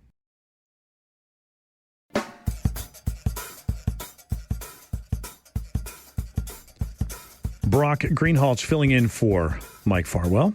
It's the Talkback Hour. Ian, you've been extremely patient. What's on your mind today? Okay. First, a couple of things. All the naysayers of the autonomous, if you've never done it, you don't know what you're talking about. And like I said, I've seen the technology going on for like a good 5+ years. And I get the people who say, I want to drive. I totally get that. Yeah. But you know what? A 6-hour drive to the cabin, I love the autonomous because I can look at the scenery. I've seen so many things because of it. But anyways, to my rant, we all know that the speed cameras that they're putting up are nothing more than a cash grab. When you have somebody who goes 4 kilometers over the limit and you're giving them this huge ticket. So to that point, yesterday, I was coming up David Street towards our stupid Joseph one-way street, and because I hate it, right? It's ridiculous we have this. But there's two, not just one, but 2 cars, and it's young guys that are parked in them in front of the building, and it clearly states no parking there. Yeah. There's the paid parking on the other side with the meters. So I just quickly, said, hey, guys, like right in front of you, there's a spot you can pull in. Well, you got the young, arrogant attitude, and they kind of flipped me the bird, so to speak. I hear you. I'm like, okay. I contacted Bylaw. I went out. I took pictures of the license plate. I contacted Bylaw. Yeah. And this is the best part. And this is where I bring up with the speed cameras. If I can submit a photograph of the license plate with the no parking sign that is time-stamped and everything else, and then they say, well, we'll get our Bylaw guys there, but if they're gone, we can't do anything. Are you kidding me? Right. They can send you one in the mail. Right? Yeah.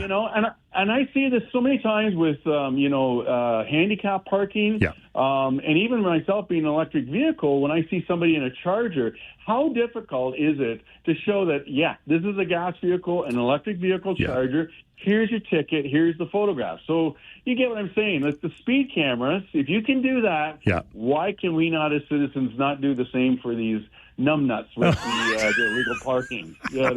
And you know what? I say about these young guys, don't get me wrong, I see some amazing young people as well. But these guys are really arrogant. And I just wish, time to put them in their place. All right. It sounds like it might be jackwagon jail. Thanks, Ian. Jackwagon jail for some of those guys that are out there. And I hear you. Yeah, I someone sent me something in the mail. It was a color photo of my vehicle, and you know the rest of the story. Dallas, what's on your mind today? Well, jackwagon jail doesn't sound too bad. I like that. But no, as far as the driving thing, I have 2 quick points and then one quick story about the biking idea. All right. So as far as the driving thing, I heard Ryan a couple hours ago talking about the distractions of yes. pretty women on the sidewalk. Yeah, he needs to focus. I can't deny I'm not alien to that. Well, then don't ride behind Ryan because you're going to rear end him. That's what's going to happen.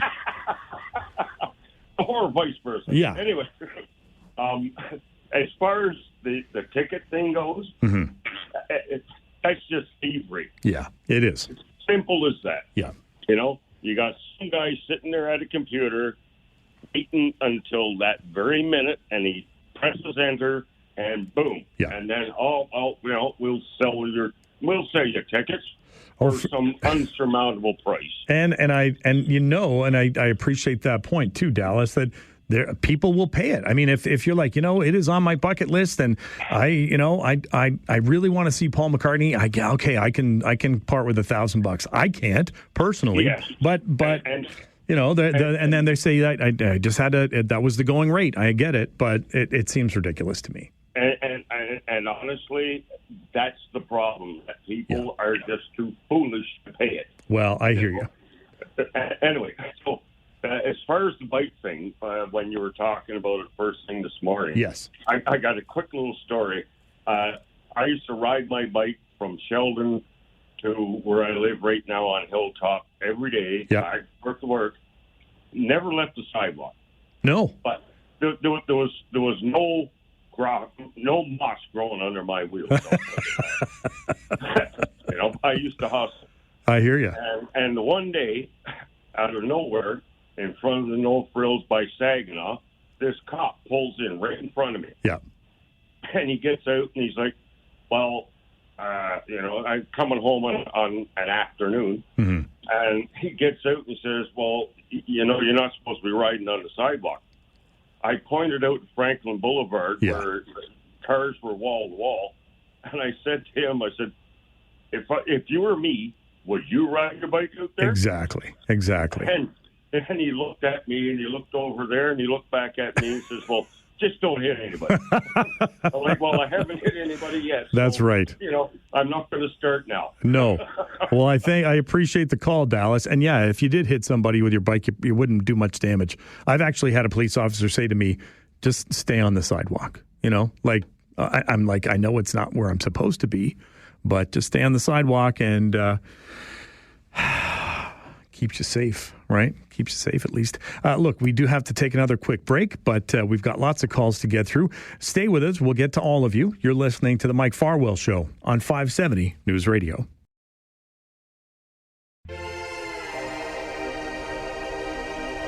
Brock Greenhalgh sitting in for Mike Farwell. He'll be back next Monday. Lots of people to get through. Yan, you have been extremely patient. Thanks for sticking around. What's on your mind today? Well, I'm calling in. This is my first time calling. But I hear people talk about electric cars, about high-tech self-driving cars, on and on and on, that use electricity. I own a plastics factory here in Cambridge, and hydro is a big deal everywhere. And we're talking about putting some new equipment into an area of our building. And one of the first things we look at is, do we have enough actual hydro available in that part of the building for this new equipment?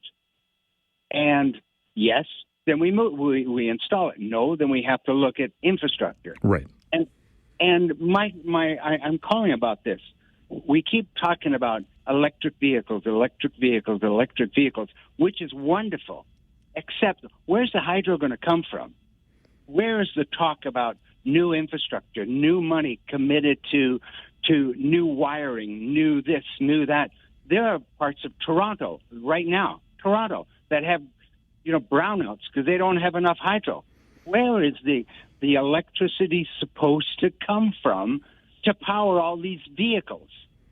It's a great point. I hear you, and that's a great point. And it's that idea of, if you're moving forward with this, you can't just be at the end. You can't be looking at just end use.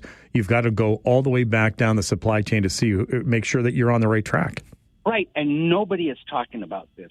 Nobody is talking about, do we actually have the infrastructure in place to make these changes? Mm-hmm. We give all these rebates and discounts and tax breaks to move to electric vehicles without any concern.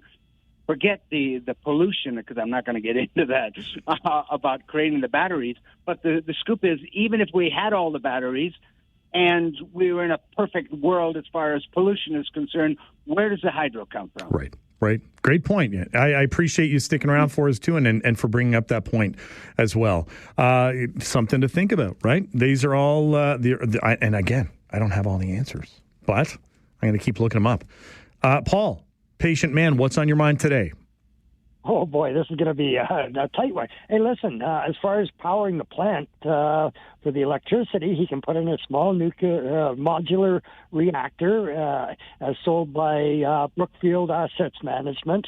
Didn't want to really go there. What I want to talk about is ticket prices. Oh, yeah. Probably over 15 years ago, I was in Los Angeles. The Stones were playing the LA Coliseum. Mm-hmm. And I had the night off, and I thought, what the heck? So I go online, and I start looking around to see what tickets are like. I found somebody had 8 tickets for sale. This is 15 years ago, thereabouts. $2,800 oh my. U.S. Yeah. Each. Each, and he was only selling, you could buy 4. Right. But he wasn't going to sell them one at a time. No. $2,800 U.S. Yep. to see the Stones. You'd be out of pocket $10,000, and you get to see the Stones. And I don't know what the solution is. I know that bands like Pearl Jam, they have tried to fight against these things for years. That girl that was doing all the concerts across North America last summer or last fall, whatever. The one where Trudeau was dancing around at one of her. Taylor Swift. Was it? Yeah, maybe. Yeah. It. People were paying thousands of dollars to see her. Yeah. And it's like we were just saying before, people will pay. That's the thing. We're sitting here going, it doesn't make any sense. But at some point, someone just says, well, I got to check it off my list, and the money's not going to that singer or whatever, but you're just like, this is where I'm at, and it's ridiculous. But it's supply and demand. Listen, I gotta let you go. But one quick question. I gotta call me right. Call me right back, Paul. Give us a call 519-570-2545. Stay with us. You're listening to the Mike Farwell Show on 570 News Radio.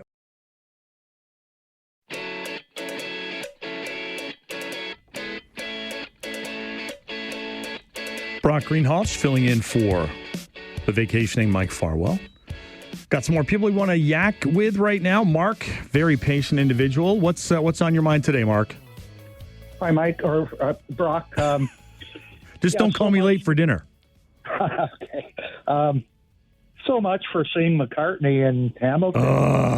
Unreal. What a shame. Yeah. They should have capped the ticket sales at 4 per person instead of these companies buying up, I don't know how many tickets, probably thousands. I went on to Ticketmaster, which is the one that handles all of the sales, and it was a pre-sale that you could go into.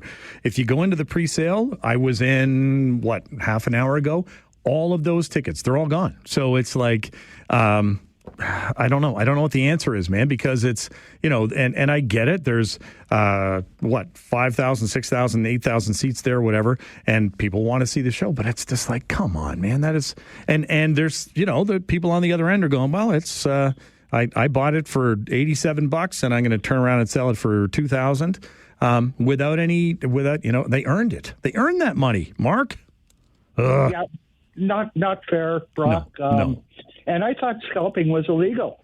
Well, yeah, exactly. You can't stand in front of the stadium and be selling it, but apparently you can just turn around and you can make a profit. But that's where we're all stuck right now. But again, I hear you. What a shame. Yeah. I'm sorry to hear that. Yeah, and I hopefully will. I don't know. Who knows? Maybe there'll be some giveaways, Mark, and I'll keep you posted if I hear of any giveaways for tickets, man. We'll be on that. Patrick, what's on your mind today? Touch base with the earlier caller about issuing pictures for parking infractions. I used to be a security guard, and I was allowed to issue tickets. There's a specific bylaw on it, so bylaw enforcement are not allowed to enforce private property except under bylaw number 210-190-3. But the reason why they can't accept pictures from private citizens is because you have to be what's called MLEO certified by the city of Kitchener. Okay. So if you go in and apply for that and they certify you, they have to accept your pictures. And that's why photo speeding camera photos, every one of those people that review the photos are MLEO certified by the city of Kitchener. Gotcha. Okay, I appreciate the call, Patrick. Thanks so much for that information. Yeah, it's like I said, I happened to get a photo of my van in the mail about a month ago. Someone had been driving that vehicle at a few kilometers over the speed limit past an educational facility. Who knows who would have done such a thing? But I paid it, no matter who it was that was driving the van. I couldn't narrow it down. I don't know who it was, but what are you going to do? Ian, you're on. What's on your mind? I think I know what's on your mind, but I'm going to let you go ahead anyway. Okay, thanks, buddy. You know what?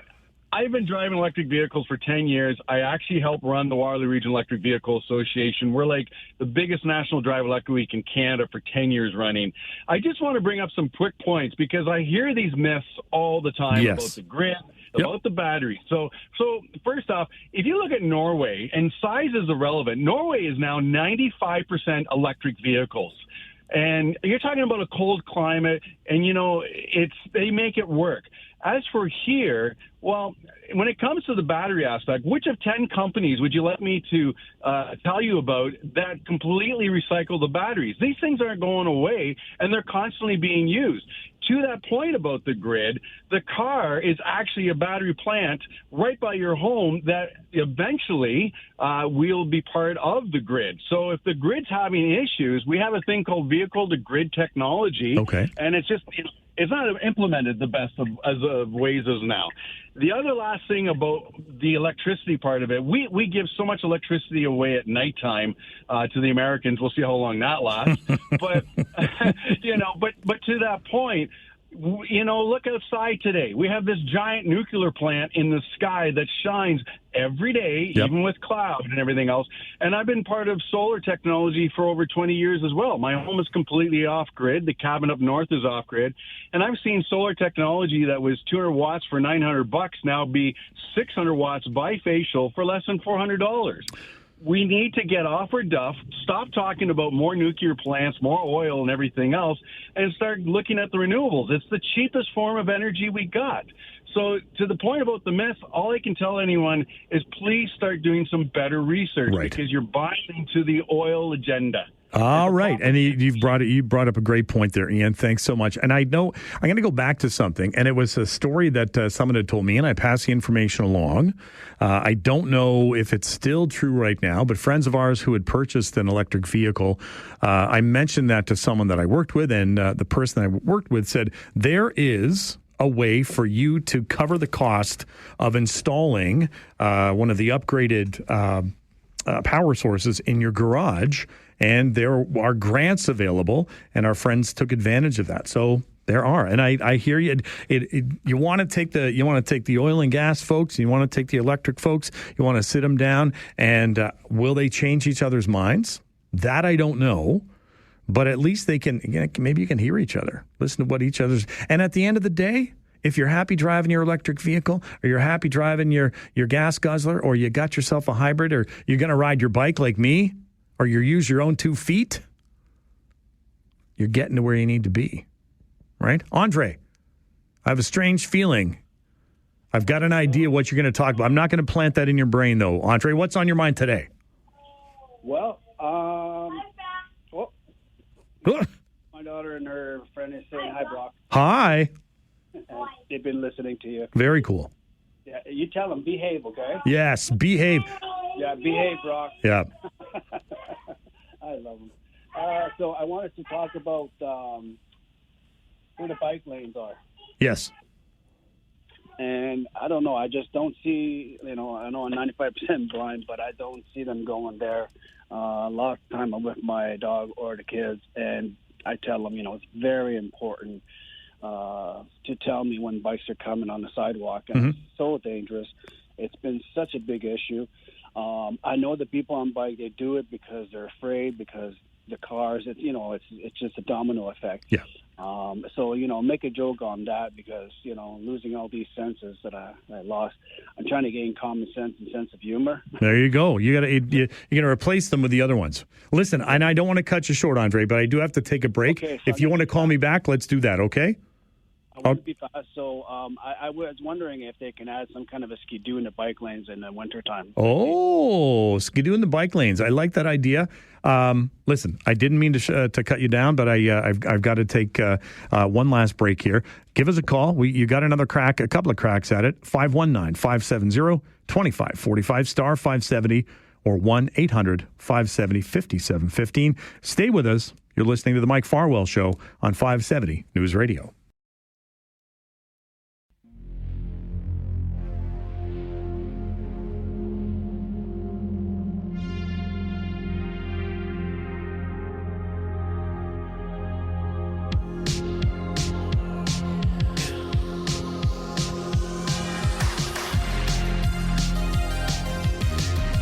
Brock Greenhalgh sitting in for Mike Farwell. He is enjoying his week away. I'm sure he's enjoying it. I shouldn't speak for him. Greg, you've been waiting. What's on your mind today? Just on your ticket topic today. Yes. I haven't bought any kind of like really big scale shows for a while, but a couple things, like usually my one friend would get the tickets and count me in, so I don't know what he would face. But when it comes to pre-sales, a lot of times there's more than one pre-sale. Right. And each pre-sale only has a certain part of the venue available for that. So you're saying it's sold out right now. Well, I think if you check tomorrow, that other part might be available. Okay, I got you. Because sometimes there's a Amex card holder pre-sale, Gotcha. a fan club pre-sale, and then eventually the general public. Right. So I think they make sure there's some saved for each of those categories. So just because today's pre-sale, it might say sold out. Well, that would mean anything allotted to them. Okay. But things have changed. Like I say, I haven't bought for a while, but that's my understanding there. Well, it's important. We can check that out for sure. Because again, that's if we can give people a chance, that's the number one thing. Yeah, so I'm sure that the whole venue, they're not all taken. Just a matter of who's going to be selling which tickets under which umbrella kind of thing. So you might want to not give up if you're really looking for them. Okay. So, and then as for the overpricing, I don't know if I would ever, even if I had the money. Nowadays with all this e-ticket stuff, who's going to stop someone from printing 50 copies off? There, the first one gets in, the next 49 are... And you're out of luck. Yeah, you're out there. Well, someone's in there. No, yeah. Yeah, and then again, the other caller said, what happened to ticket scalping being illegal? This is the equivalent. Right. Why aren't we shutting these sites down? Yeah, and it's there's got to be loopholes, right? There's got to be some way around it. But it's gone are the days, man, where things were... Everybody had everyone had their own chance, and I know. Yeah, there's times where I would right at 10 o'clock. Okay, quickly go, and then, in fact, the last time I did buy was first I had to make a draw and get picked for Bruce Springsteen a couple of years ago. Okay. For the Buffalo shows, and so you had to wait and say, okay, on this date you'll get your code word and whether you're in or not. And it's no. I got an email saying, yeah, okay, I made the cut. Yeah. And Chef D did. Mike didn't, and then all of a sudden, then you get a thing saying, okay, your unique code for your buying thing is going to come at this time. Yeah. So there's no way for to really spread it around. And then, coincidentally, I said, okay, I went on, and it looked like a light bright set, whatever. All the little flashings going off and on. They were selling so fast once they got on. It's okay, I want 4 together. It's no, I'm not paying $3,000. So I grabbed 4 in the upper level. And it's okay, that's the cheapest. Yep. And then eventually I asked Mike, I said, did you make the cut? No, I didn't. I said, well, since you're a good guy, there, you and Jen, come with me and my buddy. So I got him in there because I made the draw, and so we were both there, and it was a great show. But, yeah, so it's a circus at times. But, I hear you. And you didn't turn around and charge him $1,000 a ticket either, Greg. So that's the key thing. No, he did buy the wings and beer. Oh, yeah, well, he's a good guy like that. So, and actually that caught me off guard. I had ready to pay my share, and all of a sudden... no, I got it. It's whoa, okay. I won't argue. I like to hear that story. That's great. Yeah, that was a great night we had out back 2 Marches ago, I guess it is now. Very in cool. Buffalo, and so. And I'm guessing another 3-hour show for Springsteen, because that's what he's known for. Yeah. We were there a while, so nobody argued with that. I think Mike took the next day off. I'm not sure because this was a Thursday, so Yeah, he might have had he had the flu. Maybe he had the flu or something. Or something. Like, I don't think he needed a 4-hour radio show with his eyes shut the next day from fatigue, but it was well worth it. So, but yeah, with all those tickets, I got them the right way, but it was like a 4-step process for something that big. Oh my gosh. But then all this resale stuff, I wouldn't even risk it. Well, I appreciate the call, Greg, and the kind words for Mike as well too. Yeah, well, and Greg brings up a good point. I mean, if it is a pre-sale, it's only for a section of the it. So, Mark, maybe we got a chance. I'm going to have to jump back on there and see what's going on. I was looking at tickets for other shows that he's playing prior to the one down in the States before he gets up here, and they're all the same, all going for like $1,000 a piece. It's crazy. You've still got a chance. Give us a call, 519-570-2545, star 570 on your cell, 1-800-570-5715. We can take a few more calls. Stay with us. You're listening to the Mike Farwell Show on 570 News Radio. All right, we're going to try and squeeze in a few more phone calls and see what you've got to say. Mark, you have been patient. What's on your mind today, Mark? Yes, there's several of the universities in the United States, large ones, that have virtually eliminated scalping. All right, and how have they done that?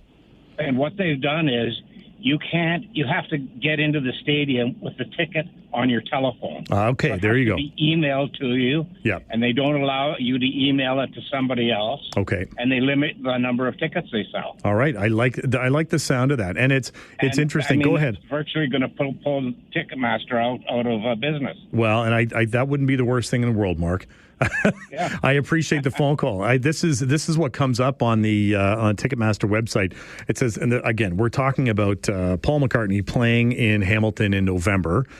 Just got announced, and the pre-sale happened today. And the argument is, well, maybe there's still tickets available. This is what it's saying right now. Primary tickets for this event are extremely limited or have sold out. Verified resale tickets may be priced above the original face value. Please keep in mind that resale tickets are not affiliated with the artist, so that money's not going to Paul McCartney. The prices are set by individual sellers who keep the mark up. Ticketmaster continues to advocate the U.S. government, I don't know about this side of the border, to pass laws that let artists determine resale of their tickets across all marketplaces. Universal rules across the industry are key to creating true consumer protections, blah, blah, blah, blah, blah, blah, blah, blah, blah. Yeah. I don't know about that. And it's just one of those things that makes you go, Afif, what's on your mind today? Hey, Brock. Hey. I was just saying, even though his is like $1,000, which is, I mean, like a lot. Turn left, then turn right on Davenport Road. For a singer, I mean, like, he's a very popular singer, but have you seen the World Cup prices? Yeah. Just like one game is $2,500. And again, like this is World Cup. This is supposed to bring people together around the world, and it's soccer, and it's the beautiful game. And I can't imagine. Don't even get me started on that. I want to buy one, but I don't know if I can. You know what? We were thinking, actually, my wife and I were thinking about this for the games that are going to be in Toronto and the lead up to it. And I'll have to look into it. Volunteering somehow. You may not get to see the whole game or a game that you want to be at, but I know they're always looking for volunteers to help with those events, and it may get you in the door. And it may get you in the door for free if you know what I'm saying. Okay, yeah, I might do that way. Yeah, and if you've got the time to do it, right? That's the thing. But I appreciate the phone call. And it's there's ways around it. Obviously, there's ways around it, but it's just one of those things that it gets you going, right? And you think it's just not fair, and it's not going to work out. But we'll try again. I know I want to get back to Mark, and Mark was the one that really kind of planted the seed in my brain yesterday. I'd heard about it, but it was one of those things. And maybe this is this the hill I want to die on? I don't know. But it is something that just kind of burns me, right? And you're thinking, this is, it's not fair, all right? Just because I don't have $1,000 in my pocket. That's where we're at. Listen, it's a wrap on the Tuesday edition of the show. Lots of things going on tomorrow, middle of the week, Wednesday. make sure you tune in. It's a lot of fun, and I want to continue having fun with you as well, too. As Mike would say, be kind, everyone. Have yourselves a great day. Stay cool. You've been listening to The Mike Farwell Show on 570 News Radio.